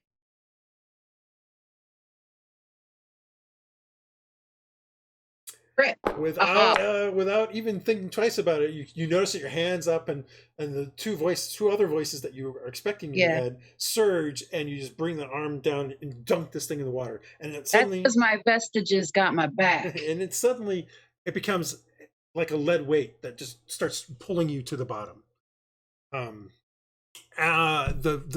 The chanting from Melora continues, and Marcus, you're unable to get your head above, so you're starting to struggle to breathe. However, what is your Constitution modifier? It's +2. I'm a 12. I'm +1. Okay, so you're able to hold your breath for a minute before you start to have issues, before you have to start making saving throws. Can I use my magic gem thing to get myself? Can I think enough? No, right now myself... you're trying to. Okay. The warring voices in your head, the warring chant, and the voices in your head are pretty much. I figured. Fairly trying to. Dresd'a, you have a +2. Is that what you said? Yeah. Okay, so you can survive 2 minutes without having to breathe. At that point, you have to start making Constitution saving throws. A minute passes as Melora chants. Give me a Constitution saving throw, Marcus. Oh, good. No, it's 2 Constitution saving throws before you actually start to drown. You have to fail 2. Oh, don't worry, I can do that. I know. I'm just telling you.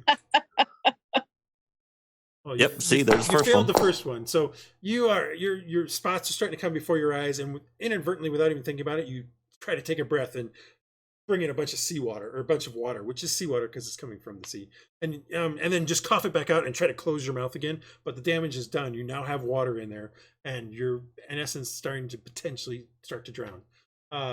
Dresd'a, so you're fine at this first minute. Another minute passes. Both of you give me another Constitution saving throw. The light from below has been getting brighter and brighter and brighter. Hey! All right, Marcus is not going to drown, but Dresd'a does the same thing without thinking about it. For whatever reason, maybe you think you still have Cora in you, and you don't. You just start to suddenly try breathing the water, and it just comes in and burns your throat, and you try to cough it back out, and again start the process of drowning. However, at that point in time, the light has gotten so bright that all you can see is just a faint, kind of small, blurred version of this axe with your hand on it, and almost nothing else. At that point in time, both of you give me a wisdom saving throw with advantage. And you will then also be adding the following to it.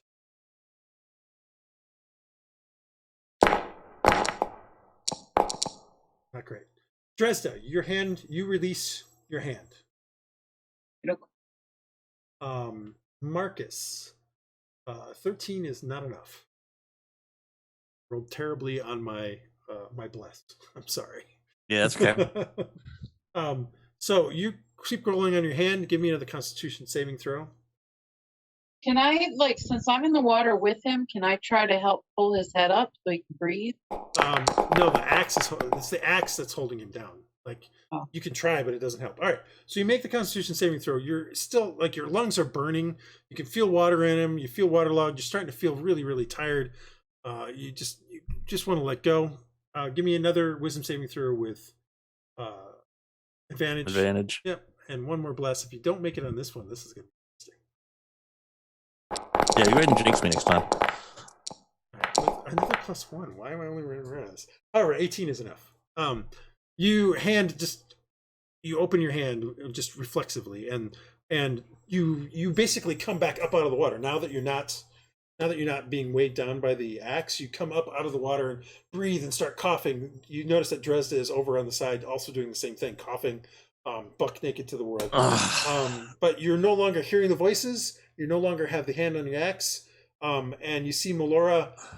Melora, for those of you who are outside of all this, Melora has been chanting the whole time and basically has come up out of the water in sort of a lotus position, floating above it, about a foot above it, chanting this thing. And you can see the water itself, the entire pool is glowing with this kind of golden greenish light. And you see that suddenly Marcus and Dresd'a kind of pop up out of it, coughing and spluttering out water. And she continues chanting for another minute, and the light gets brighter and brighter and brighter until you guys hear a crack. In fact, you hear two cracks. And then she finally does one sort of beseeching kind of chant. At least it sounds like a beseeching chant. And then she kind of just drops into the water with a splash. I'll try to catch her. She's further into the water. Okay. If you want to, you can, but I'll try. Give me a quick acrobatics check or something like that. Can I do athletics? Oh, sure. Maybe through the water. You get there, but you don't quite catch her. She just lands in the water with a splash. She's not unconscious or anything. It's not like it's going to hurt her. Yeah. It's just she just lands in the water with a splash. Dresd'a, looking around where that crack came, because you heard a crack right near you. You look down and you can see in the water. You can see down into it. The glow has faded away. In the water, you can see the axe is kind of, there's a split in it, and you can see it slowly melting and dissipating into the water. Oh, okay. You don't feel any need to pick it up, or toe? if you want, Nudge it with my toe. You nudge it with your toe a little bit, and it feels like even through here, it feels like you're touching a greasy oil slick kind of thing as it slowly dissipates away. Okay, I'm gonna go try to see if Melora needs any help. Melora is just sitting in the water, she's kind of opens her eyes and she says, "Oh, thank you. Never done a double at the same time before. What was Marina that? must love me." She starts praying. She does, and I love you too. Thank you. She starts praying but doesn't answer your question, Dresd'a. So while this is going on, I've been searching Marcus's pockets, and I've pulled out a sizable donation to leave. Well, he was going to leave a donation anyway, but he better not see you do that. I'll do perception on that one. No, you were under the water when I was doing this. Well, he was only underwater for 3 minutes, so Well, whatever you can find in 3 minutes. Yeah. So what are you guys doing now? Melora is kind of praying to her god. After about a couple minutes, she opens her eyes again and says, "Well, I wish I had known about this previously. I might have been tried. easier." I would tried, but I was unable to address the issue. We found those on an island with these creatures. Do you know any? Can you tell me where they came from, or so we don't have this happen again? I do not know. I could just sense the otherworldliness of it. It does not belong here. The water will cleanse it, but not send it back. Unfortunately, I have defiled Saint Marina's body slightly by destroying it here in the pool, and it will take some time to re-sanctify. In the meantime, allow me to donate funds to help you re-sanctify for this. And I'll get my pack. Acceptable. Yeah, you head out buck naked. You start getting your clothes on and all that sort of stuff. I'll pour 50 gold out, and you go over there and you Hylough realize hasn't there's gotten more than 50 gold is gone. I don't remember how much you have. Yeah, I don't remember how much you have. I show it to him. I said, "Listen, if you didn't come up, I was going to give her this anyway." So here. Well, yeah. Why don't you give it back to me and I'll donate? Okay. All right. Yeah. I'm not trying to steal it from you. Thanks. At least this time. Yeah. Yeah.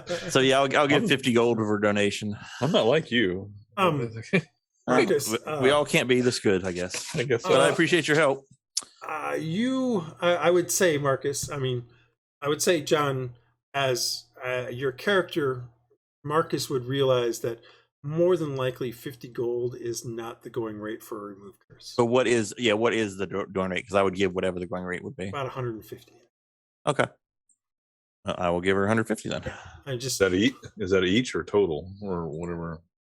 Marcus gives her 150. I don't know what Dresd'a does. Dresd'a gets out, and I don't know if Dresd'a even gets dressed because maybe she's enjoying. Yeah, I'll give 70 gold. Averting my eyes. Because I'm a country bumpkin, and I'm not really familiar with all this fancy money stuff. You don't got money. I'll donate another 70 to balance her out. So I'll give 7 platinum.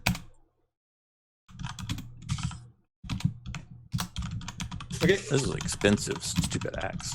Yeah, they were. But you should have gotten to the next step. Oh yeah, that would have been bad. Well, it was on my list of things to do, but I'm not saying it wasn't. It's just you guys forced the issue tonight. I wasn't even planning for this tonight, but you forced the issue. That's fine. Now we can never go back. Mark this off now on my threads list. Yay! Good. So, what time is it? It is a little bit past noon. By the way, Aaron, you have made it back into town. Did you wish to try to sell the horse? Yeah. All right. You can sell the horse back to the people to the place you got it from. I believe you bought it for 125. They'll give you 100 for it. But let me make sure of that. Let me check the horses. It doesn't have that many more miles on it. It's not a car. When you ride it out I'm sorry. You bought it for probably 80. They will give you 70 for it. Yeah, when you ride it off the corral. It was a 10 gold rental is what it was. Yeah. I'm gonna persuade to 75. You're gonna try. Yeah. Crit right here. Oh. Yeah. Unfortunately, you sell it for 70 gold. Okay. 70 gold for me though. At that point. Oh no, we'll be asking about that horse.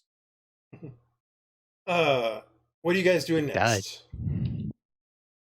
Aaron, are you headed back to So does anyone else need to find anything? back I'm to still going to look ship. for this bow. I can roll an investigation, but does anyone else? I've got a pretty good. Is anyone looking for anything specific before we get back to the ship? No, I'm just looking forward to getting dressed up and going to the party. Okay. Actually, I'll ask Melora. Is there a sage in town who would know of? We found a map in the same place that may have with 4 old languages. Do you have any? Do you know of anyone? No, GM is confused. The map that we found, we didn't actually find it in the same place, but the map that we found from the mate or the documents from. Yeah, they're not a map. They're just a bunch of documents. Yeah, the documents. So. She thinks for a little bit and says, "You could try the Academia. It is up on the hill." And she kind of she points in a direction. You can't see it from here because you're inside the temple, but Okay. It is on the western side on the bluffs. So the way Maribal is set up is that the river comes down and there's sort of bluffs on either side of there's sort of a center port of river spot where the river kind of floods every so often, although it hasn't been doing that so much because they've built up some stuff to try to prevent it. But that leads to some bluffs that the city kind of goes up on top of. But it's part of the city's up there. There's places to get up through sort of stuff. So the way that the houses kind of work in control areas is they tend to have a spot on the bluff that leads down into the city proper and that sort of stuff down near the river. So there's all these districts are kind of set up that way. And the Academia is on the bluff, but it is run by House Diaz, which you learned from Lydia last time. Okay. And the Academia is basically a military and wizardry college. How long do I think it would? How far away is it for walking?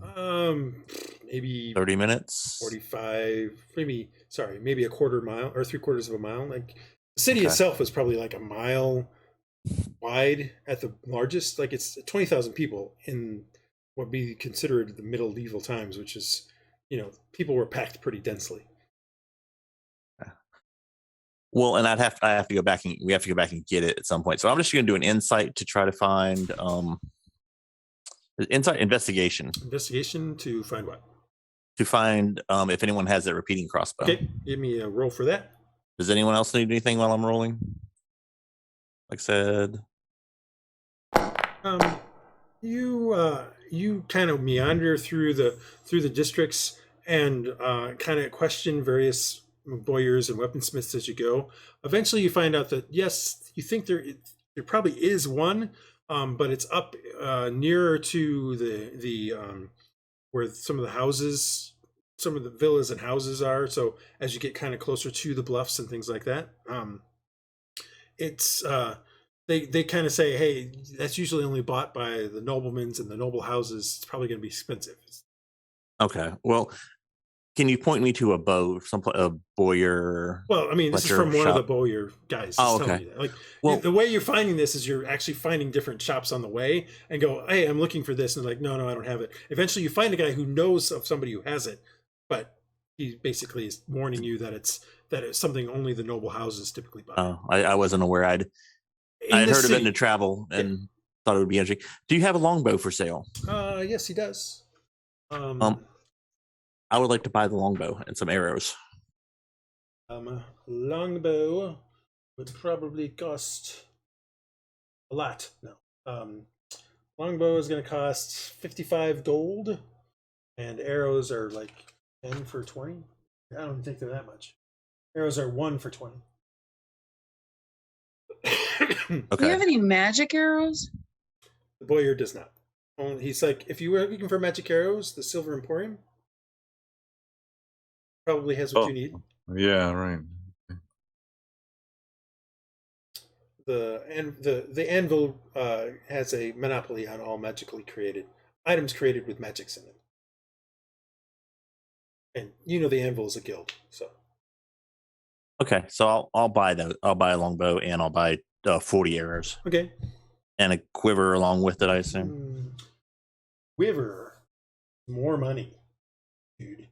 You're killing me. It's another gold. It's not a lot more money. All right, I'm done shopping. I'm ready to get our clothes and go for this evening's ball. I've got to rest after all this freaking Praedyth. weapon trying to kill me. All you guys kind of meet back up at the ship, but Praedyth, time's starting to get close to when you think you wanted to try to go find if that mask was ready. All right, then I'll head to find. I'll go get it. All right, you Go talk to the lady. You head to the sculptress, Esmeralda. When you get there, you knock on the door and no one answers. Hello. Knock again, louder. Yeah, you knock again and you knock louder. After a moment, you see a very bloodshot-eyed looking Esmeralda kind of look through the door, and she kind of looks at you, and it's like you see sort of a lowering of her shoulders, as if like, and she opens up the door and says, yes, sir, come in. I am not quite finished. I do think it's coming along nicely, but I'm just not done yet." Well, can I see it? Certainly. Come with me. And she takes you behind the counter into the back room. When you head into the back room, you find a larger room than the front of the shop, with a bunch of shelves with various stone on them, wood pieces, all that sort of stuff. A lot of, the raw material needed to do the sculpting and things like that. There's a whole little area where it looks like she does painting and stuff like that, where she lacquers things and all that sort of stuff. But in the center, kind of in the center, but a little bit further back, is a kind of a desk where you can see there is the mask is kind of sitting on there. You can just sort of see it as you get there, but it's not painted yet. There's no white and black on it. It's just the actual form from the pine. And she kind of holds it up, and you can see that it does look like the mask. There's a few more, like, it looks like it's not 100% there, but she hasn't painted it yet.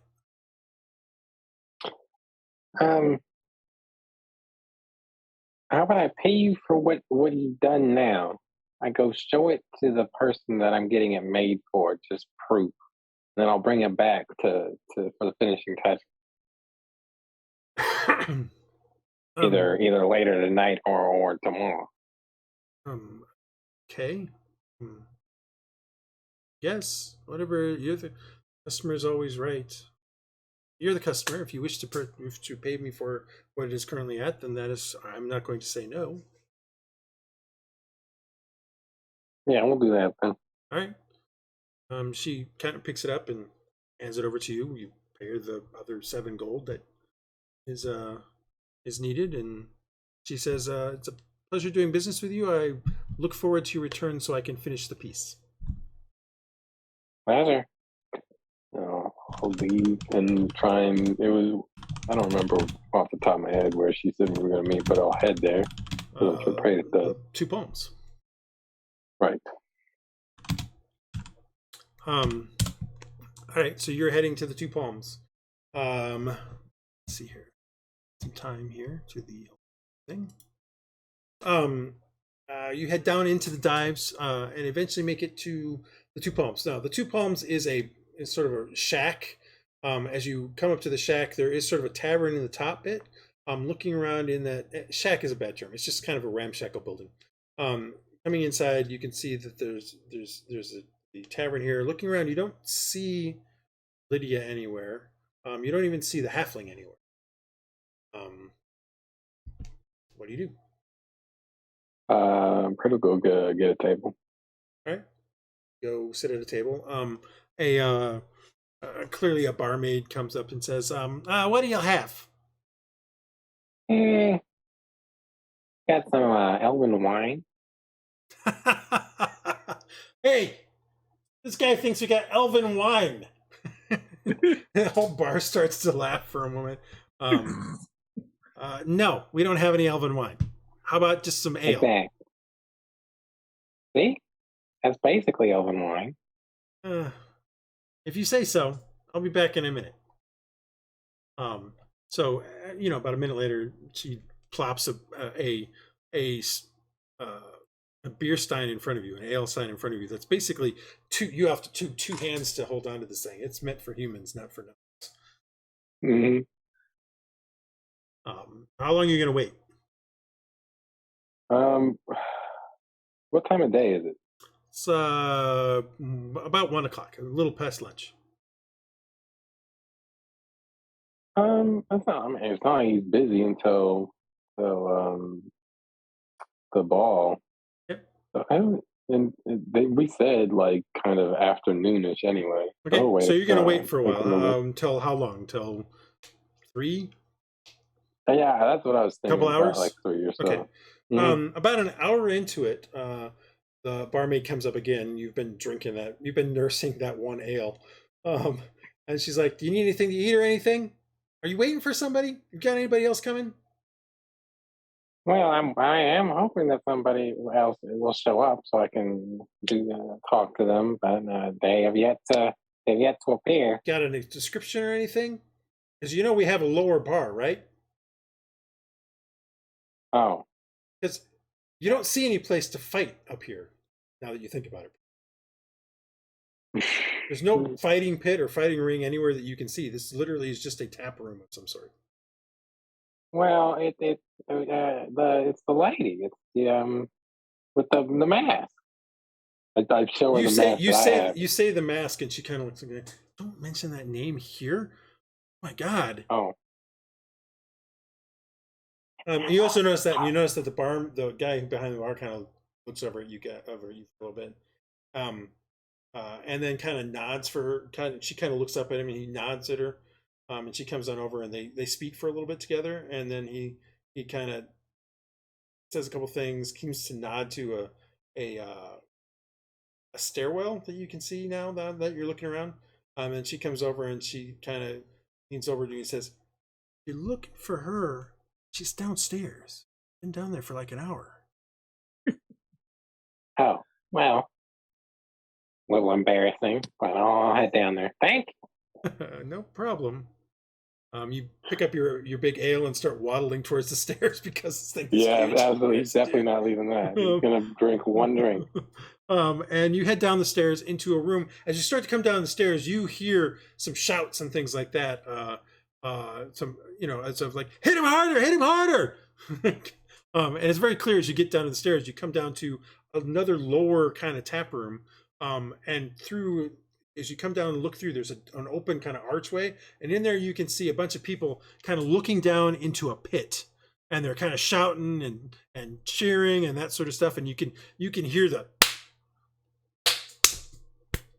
kind of the thuds of fists on bodies and stuff like that, and then a kind of somebody seems to lose some air or something like that as they get hit. You can't see them because they seem to be down into a pit that's lower than the thing, but you can definitely hear what's going on. Clearly, this must be where the fighting stuff goes on. Looking around down here, you can see, sure enough, there's the halfling kind of who's behind another bar down here. He notices you as he comes in and says, "Ah, yeah, you're the guy that was. Yeah, I know you. Okay. She's here. She's in there." Watching the fight. Praedyth will head over. Right. You head in. Coming into that room again, you can now see kind of into the pit is about 10 feet deep, and you can see two guys kind of going at it. As you come by, one gets a right cross that comes across the guy's face. You can see a spray of blood come off and hit the side of the wall, and the guy kind of just goes down as a ton of bricks. And like almost to a man, everybody goes like, "Whoa! God!" And then somebody starts announcing, it's like, "Ah, yes, and the haymaker wins again. Pay up your bets. Pay up your bets."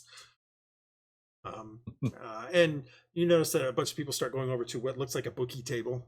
There's a guy sitting there who's starting to take money from some people or starting to pay out money to various people and things like that. There's another smaller bar here in this room over in the corner, and you can see Lydia without the mask is kind of working the bar. She's like sitting there, kind of elbows on it, kind of watching the people that are kind of running over the thing. She notices you and kind of nods at you. what do you? I'll head over to her. Okay, so you head over to her, and she's like, well, I wasn't expecting you at all. I kind of figured the price tag and the replacement start would be too much for you, but you seem tenacious, I'll give you that. Well, the mask isn't done yet, but I brought where it's at. I just got to get it painted. I got to get it finished. But you can see it's about ready. So can I buy it? Do you pull out the mask? Probably not. Okay. They told me to be quiet about it upstairs. Okay. She says, well, if it's not done yet, then no deal yet.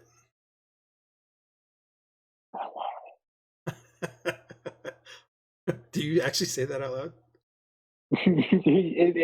It's involuntary. Okay, it falls out of it. I understand this, but I need the replacement. I can't until I have that and it's correct. I can't give you this other one. So get it finished. If it takes another day, it takes another day. What are you in a hurry for? It's not going anywhere. You know I have it. Well, I'll be back then, I guess. Tell Marcus to have a good time at the party tonight. Right, yes. I love that charisma. He's disappointed. Sure. No, that's well done. I like it. I'm not kidding. That's well done. It's like, enjoy, unless you want to partake of a fight. Well, I could probably give you 100-to-1 odds that I win. Yes, 100-to-1 that you would win. That means Do I have to use fists, or can I use other things? Well, it's a fight club. First thing with the fight club. Well, are there rules? Talk about them. Barred? It's a fight club. You decide what you're going to do, sir. The first rule is you don't talk about it. Well, obviously, I'm not going to talk about it, but can I just? People know that people know that we don't kill people here at the Fight Club. Well, no, Praedyth doesn't say that out loud. That was okay. That was more me. The Praedyth voice. I'm just joking with you, sir. Go, run along. I'll take care of my son. Well, I'll do my best. You know, I can only see so far up. So one thing I would mention, she doesn't have the mask on, but the tattoo that was on the side of her face, on the left side of her face, is also not on. Does it look like her hair color is not as blonde as it was before? It's now kind of dirtied up. You get the feeling that you recognized her mostly because she looked at you and kind of gave you a nod, and it took you a second or so to realize, oh wait, that is Lydia. So she is disguised in some form to not necessarily look the way you saw her the previous night. She's not wearing the same leather and getup that she was wearing, any of that sort of stuff. Okay. She looks like she's probably just like a serving maid here, or serving wench here down the bottom. And when she's been talking to you, she hasn't been like, there's shouts and stuff going on here, so she can talk to you at a normal level, and most people are just knocking over you. Okay. Well, I'll be back tomorrow then. And so I guess I'll head out. Enjoy your evening. All right, you head back out, and get back to the ship. Go back to the lady. Well, you're gonna give the. You go back to the lady. You give it back to her. She's like, "All right, I will finish it. It should be done tomorrow." Thank you. Come by in the morning, and we'll finish. We'll verify that everything is the way you like it. All right. And now, all right. So you guys are now all at the ship. Got maybe 4 to 5 hours before you think that you would need to be there. Probably about 6 to 7 hours before dusk. What do you guys want to do? Just wait it out on the ship? Marcus is going to rest up after almost getting drowned by an axe. So he. All right, so you're going to rest up. Feels like he's done quite enough for the morning. Okay. Anybody else wanting to do anything other than just get to the party? Aaron's going to find a nice, secure place to keep the map that he made of where the Winter Court's phase circle is. Okay.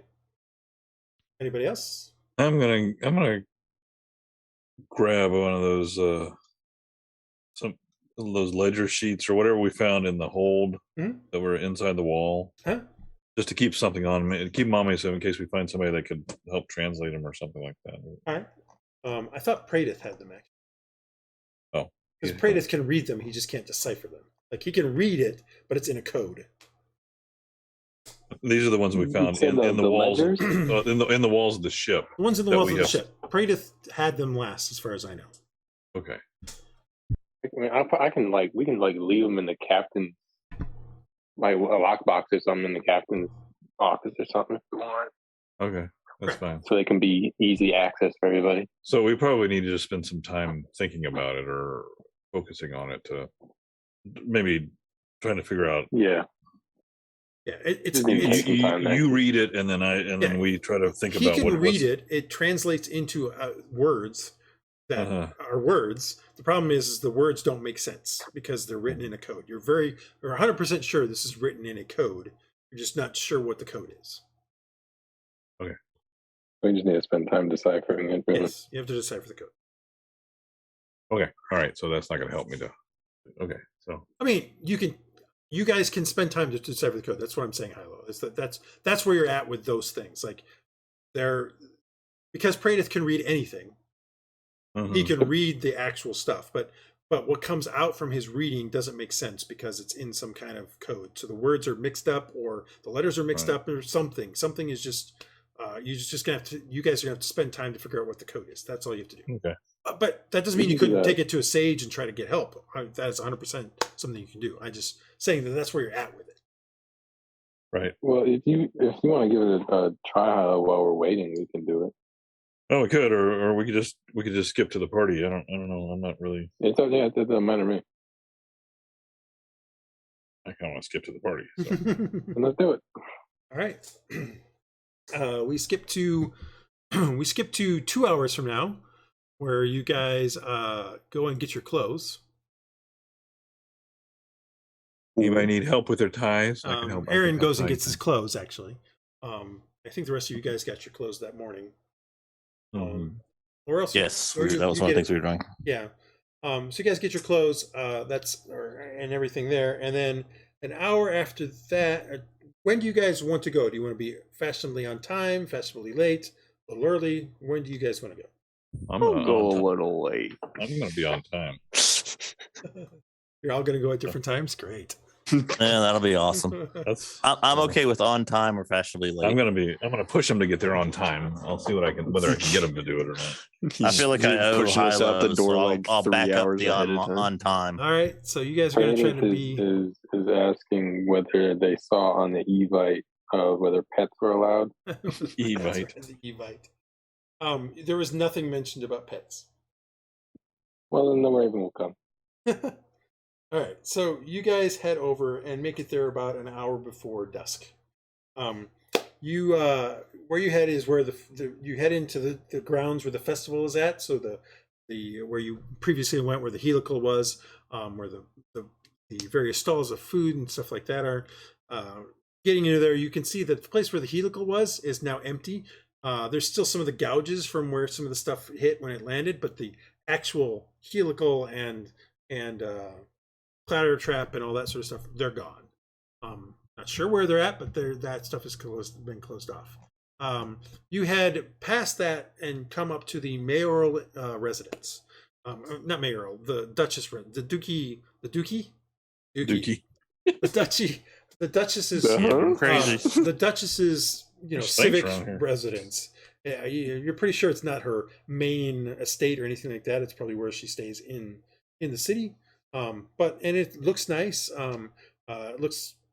It's one of the larger houses you've seen for many of you because you all have lived. That's not true. Hylough, before you guys went on your trip, you would have seen houses of this size. You didn't live in one, but you would have potentially seen some of the size. And same thing for Marcus. Before you moved to here, Castellum de Margali has some houses of this size that you'd seen before. So it's not unusual. It's just you've never seen something like this up close.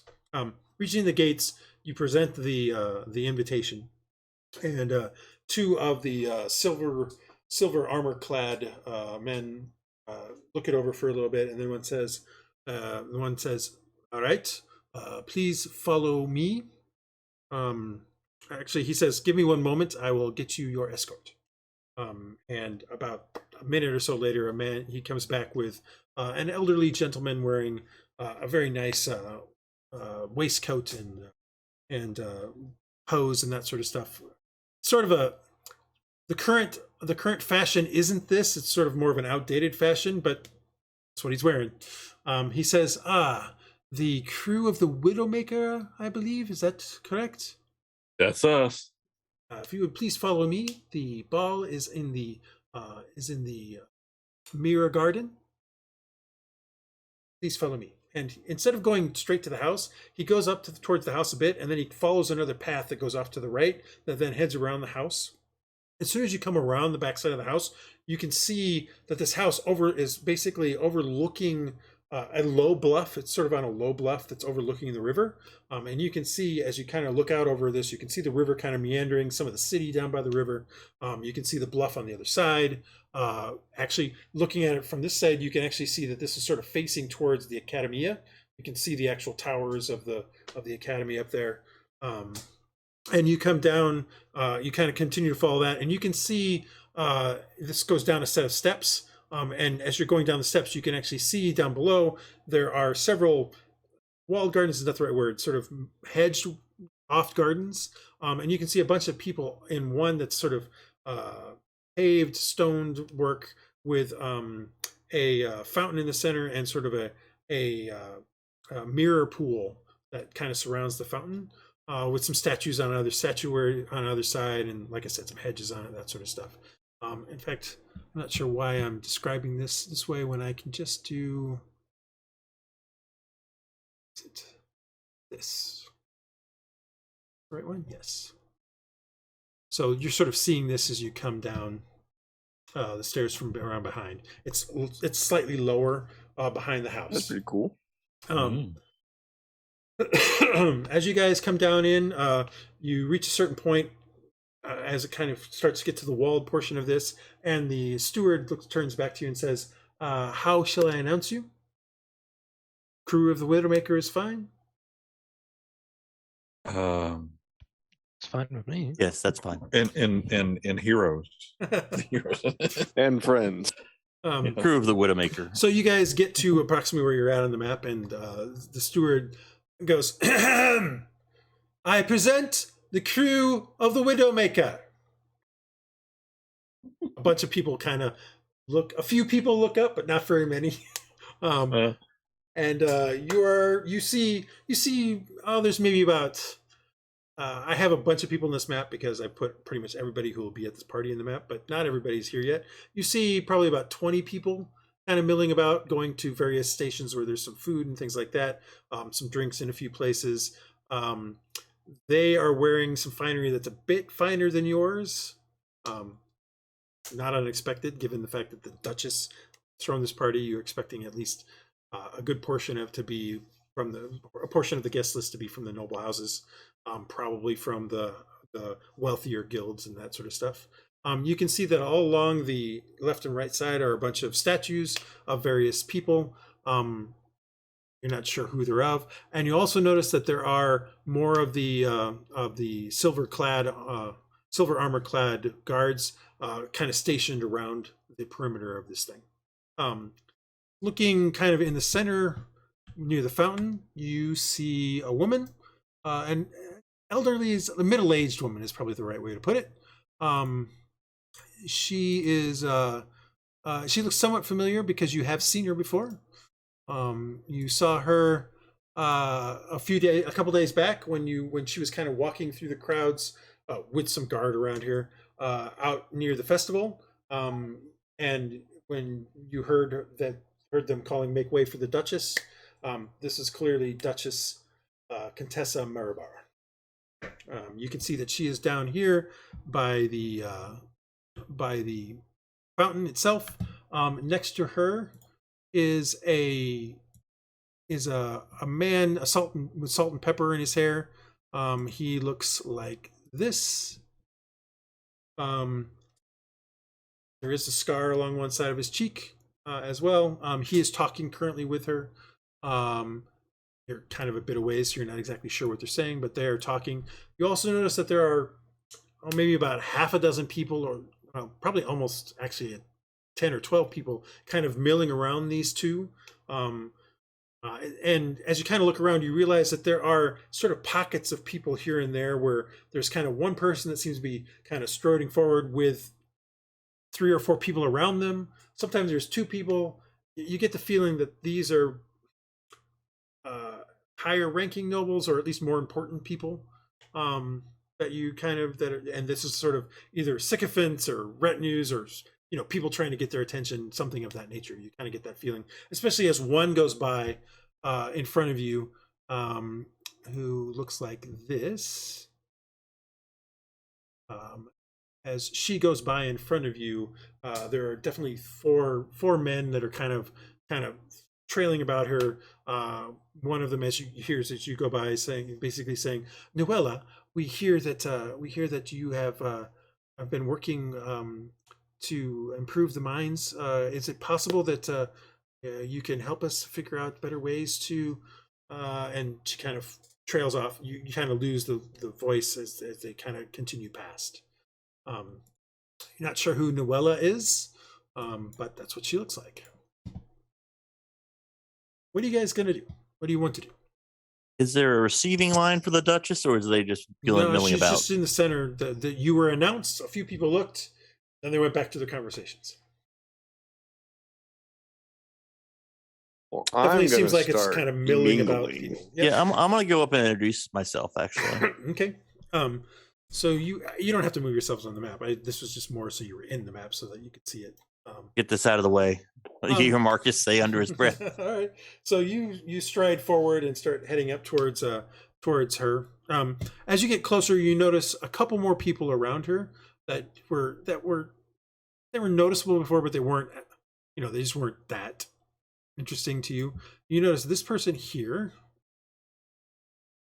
wearing a dark dress, red hair, very, I don't know, severe makeup is maybe the word to look for it. I see that. Her dress looks more rich, more fine than your clothing, but not as fine as several of the people that are around the Duchess.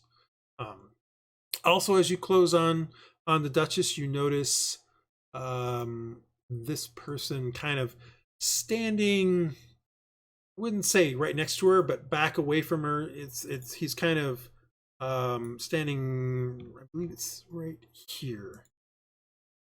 Yeah, that's him. Kind of watching. You can see him glancing in her direction every so often. But he doesn't have a helmet on. He does have a short sword at his belt. But he doesn't seem to be. He seems to be more in a ceremonial dress than anything else. Were we allowed to bring weapons on this? Was this a? No, they took any overt weapons.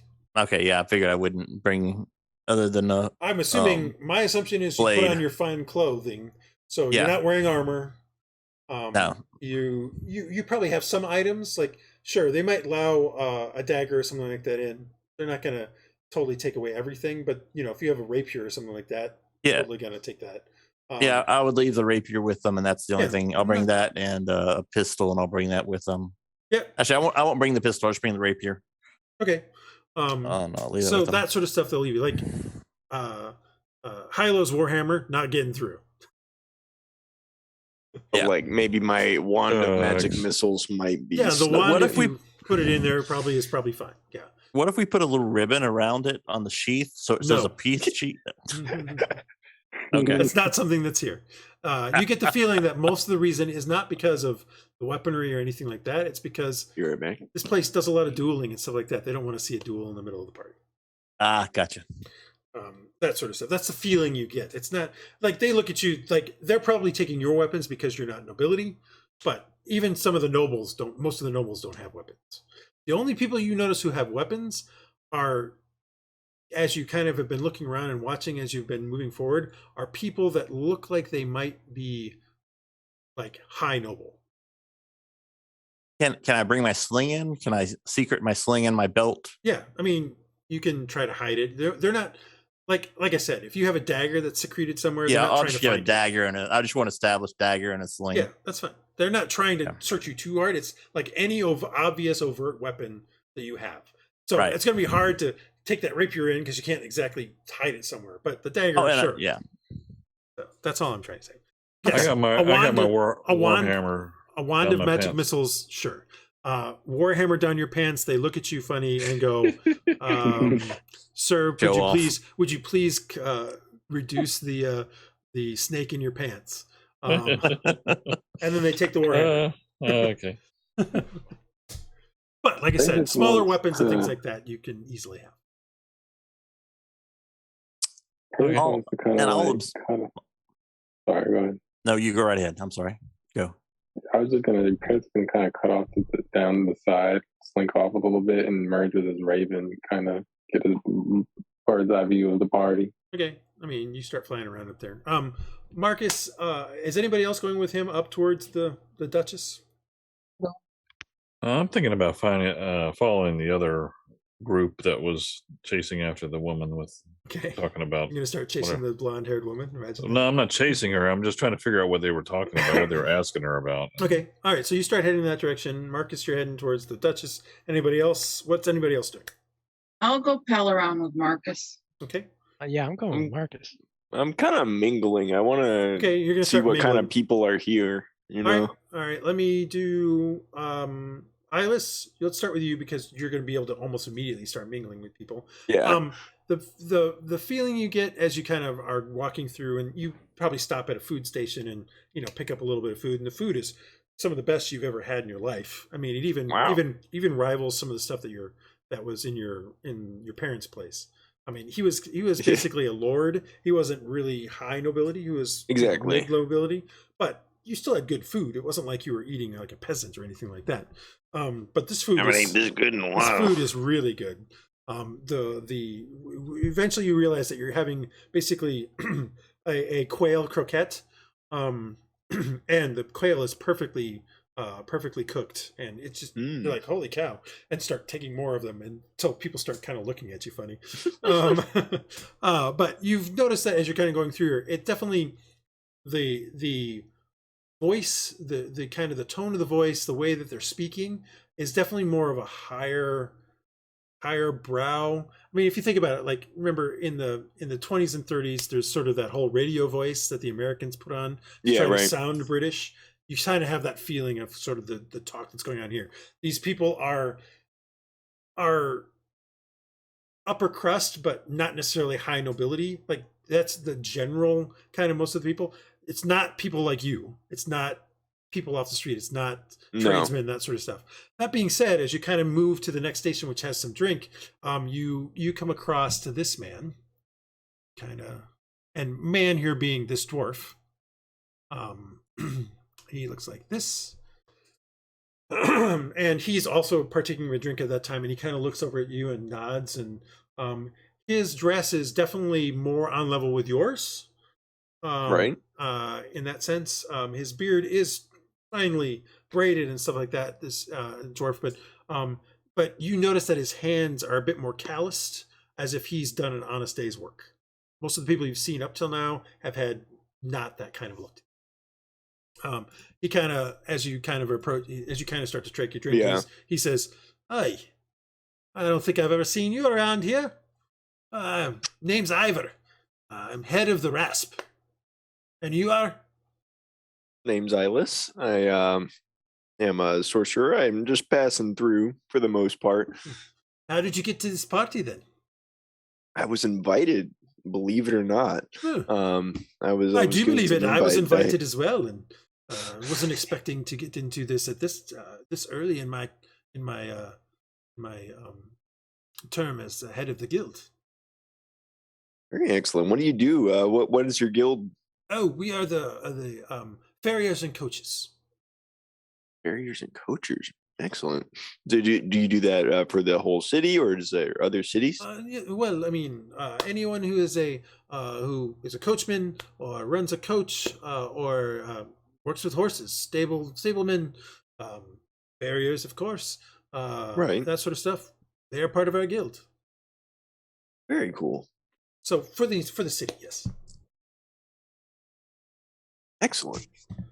So Well, I like your beard a lot. Oh, well, thank you very much. Trying to make sure I'm doing it correctly. I gave everybody a 1 second to find him. Yeah. Yep. Yes. And as you guys are talking, this person kind of comes up and takes a drink at about this point in time. Go. He's wearing some longer robes. Kind of has sort of a circlet on his head. It's not. It's more a dull gray metal. Not like silver or anything like that. As he's going to, he heads up to there. He's not picking up a drink. One of his retinue kind of picks it up and hands it to him. As the drink, he's getting handed the drink. You can see he's staring at you too, with his arms crossed, and he then uncrosses them to take the drink in 2 fingers, and he's staring at you, very, not narrow eyes, but kind of very pointedly. And there's sort of a disapproving look on his face. And he turns to the one and he says, "They will let anyone into these parties these days." And then he turns and starts walking away. At the same time, before I can even say anything. Yeah, man. before you can say anything. Ivor at that point, he's like, you see Ivor who's like, and then he kind of just stops and he's like, don't worry about it, man. I never quite get things out around these damn nobles. No, they move very quickly. I've seen it before. I shouldn't have said damn. That's the Archbishop of Saint Sansa. He controls the law, the magistrates. He can get you thrown in jail. Be careful around him. Who is he? Is he here? That's the guy who was just looking at us. Really? I think his name is Iago Guerrera. Saw Guerrera. Yes. He's the Archbishop. Don't let anyone in this party. Still let anyone in. And we'll come back to you as Hylough, you kind of were following the woman and the people who were around her. As you kind of were following and kind of listening in, she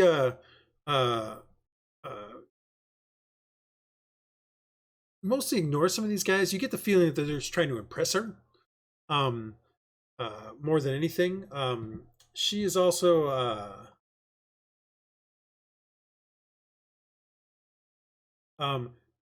she's also walking kind of straight back is not the right word. Walking slowly, nonchalantly until you notice that she sees this person.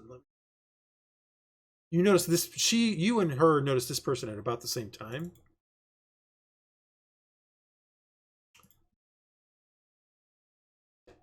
This guy is standing with a drink. He is talking to another woman.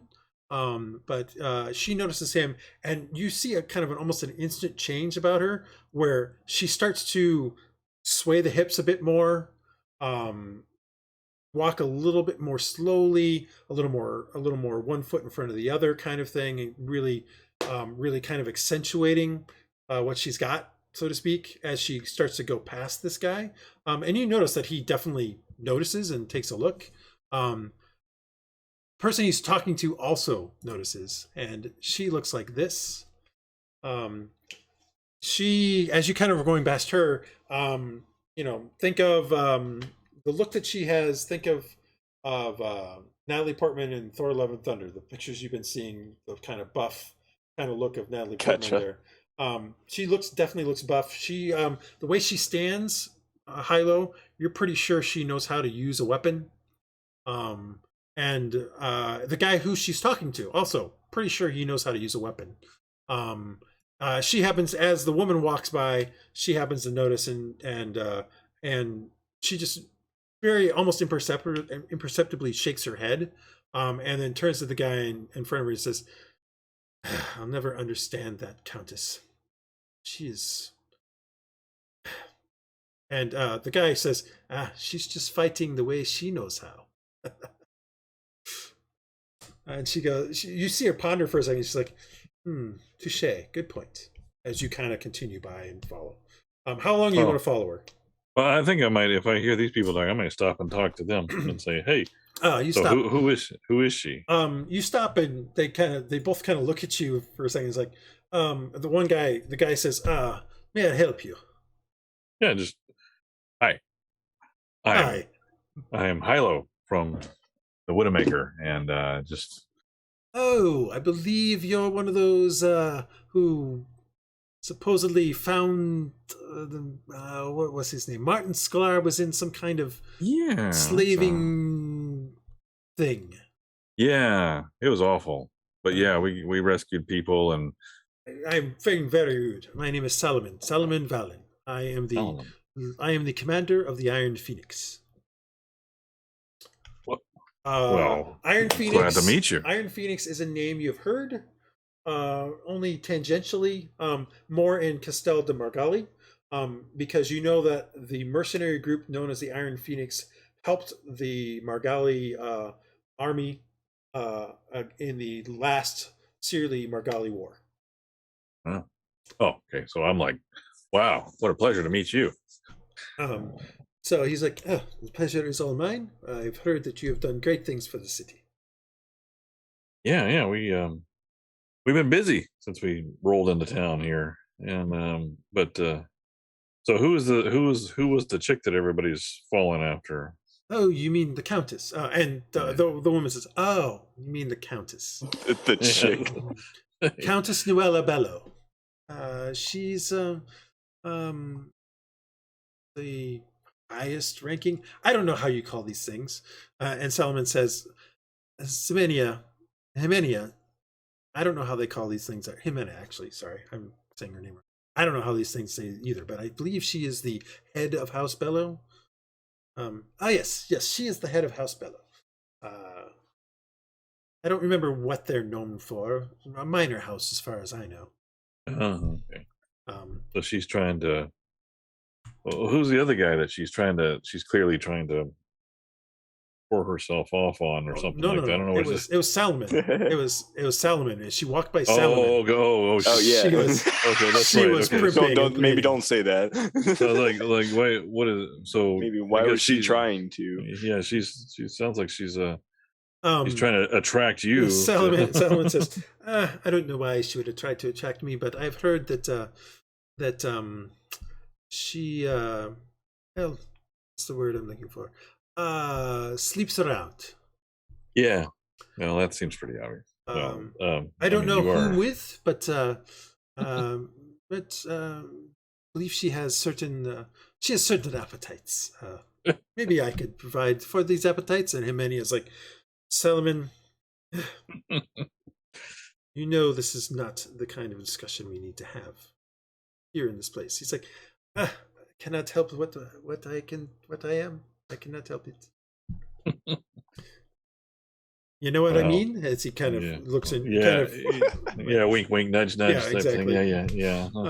She's like, I laugh along. She's like, man, it's no wonder you guys lose all the wars. And she kind of turns on her heel, and it's a perfect kind of military turn. She turns on her heel and starts walking off.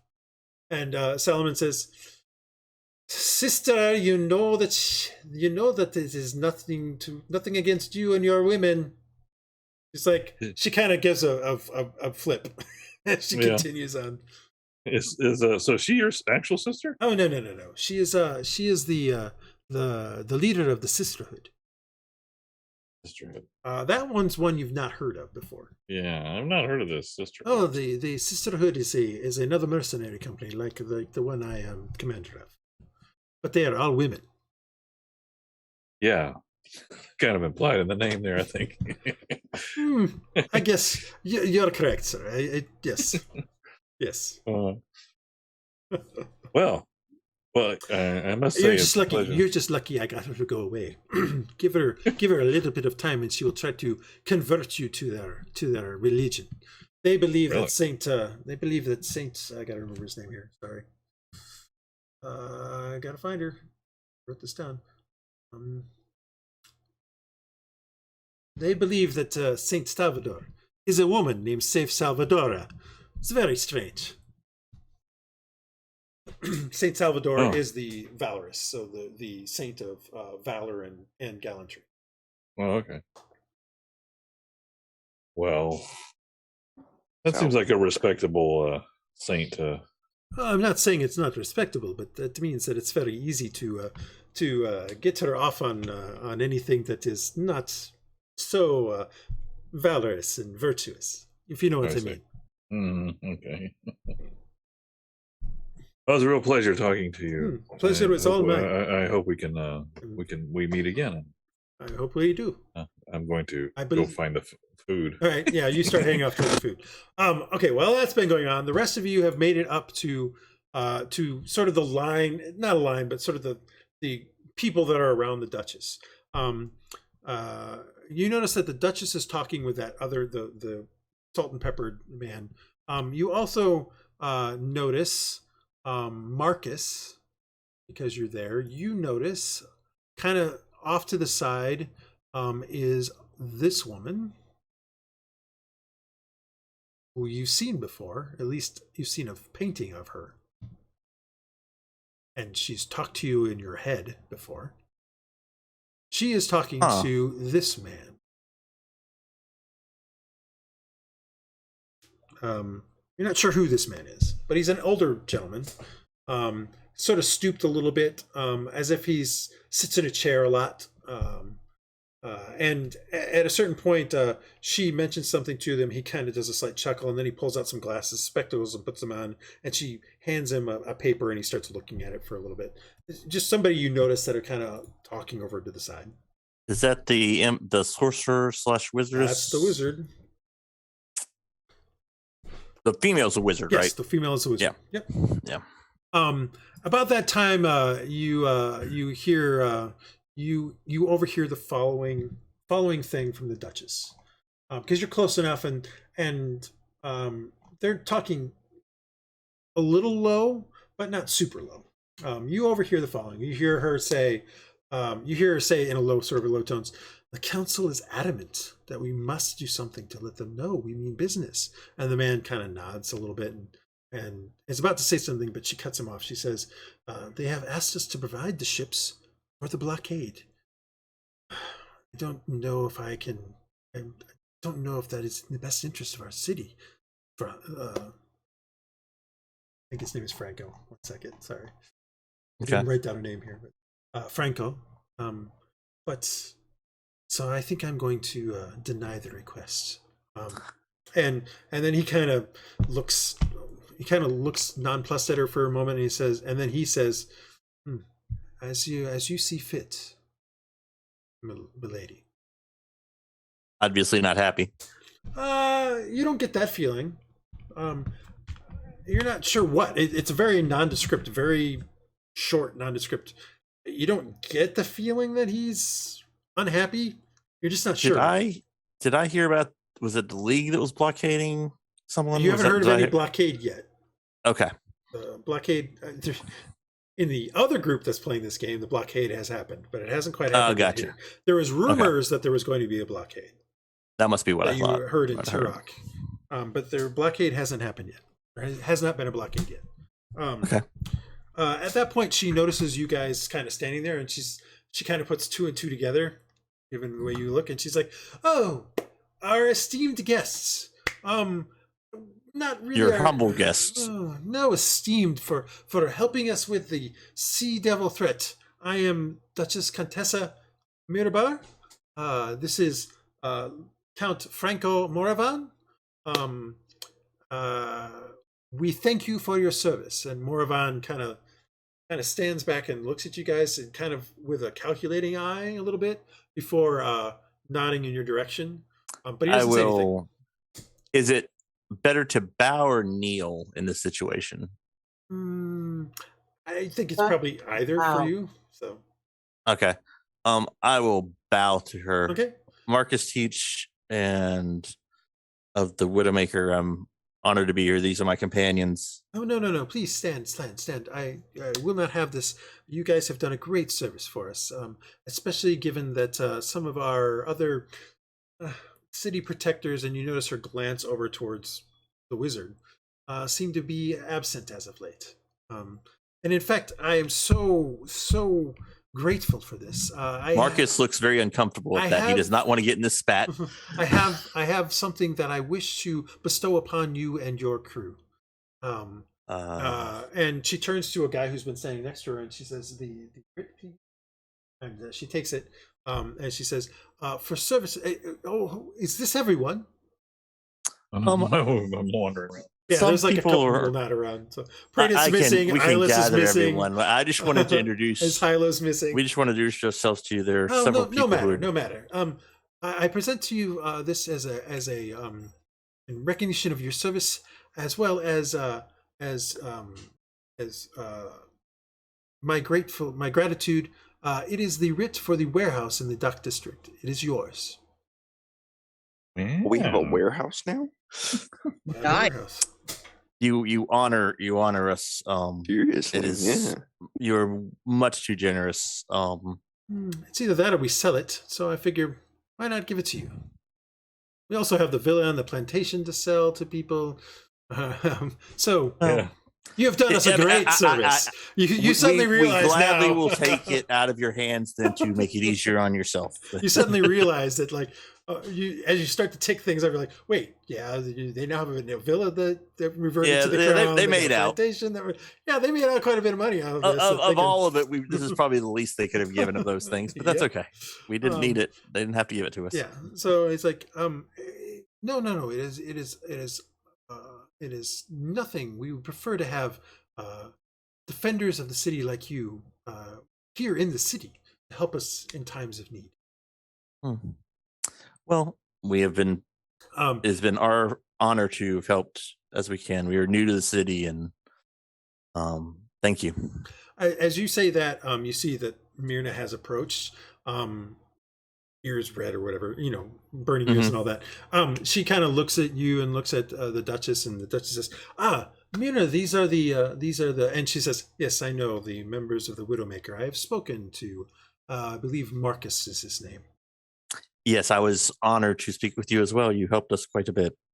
It's no problem. I do what I can when I am able. And she kind of says that with a meaningful look at the Duchess.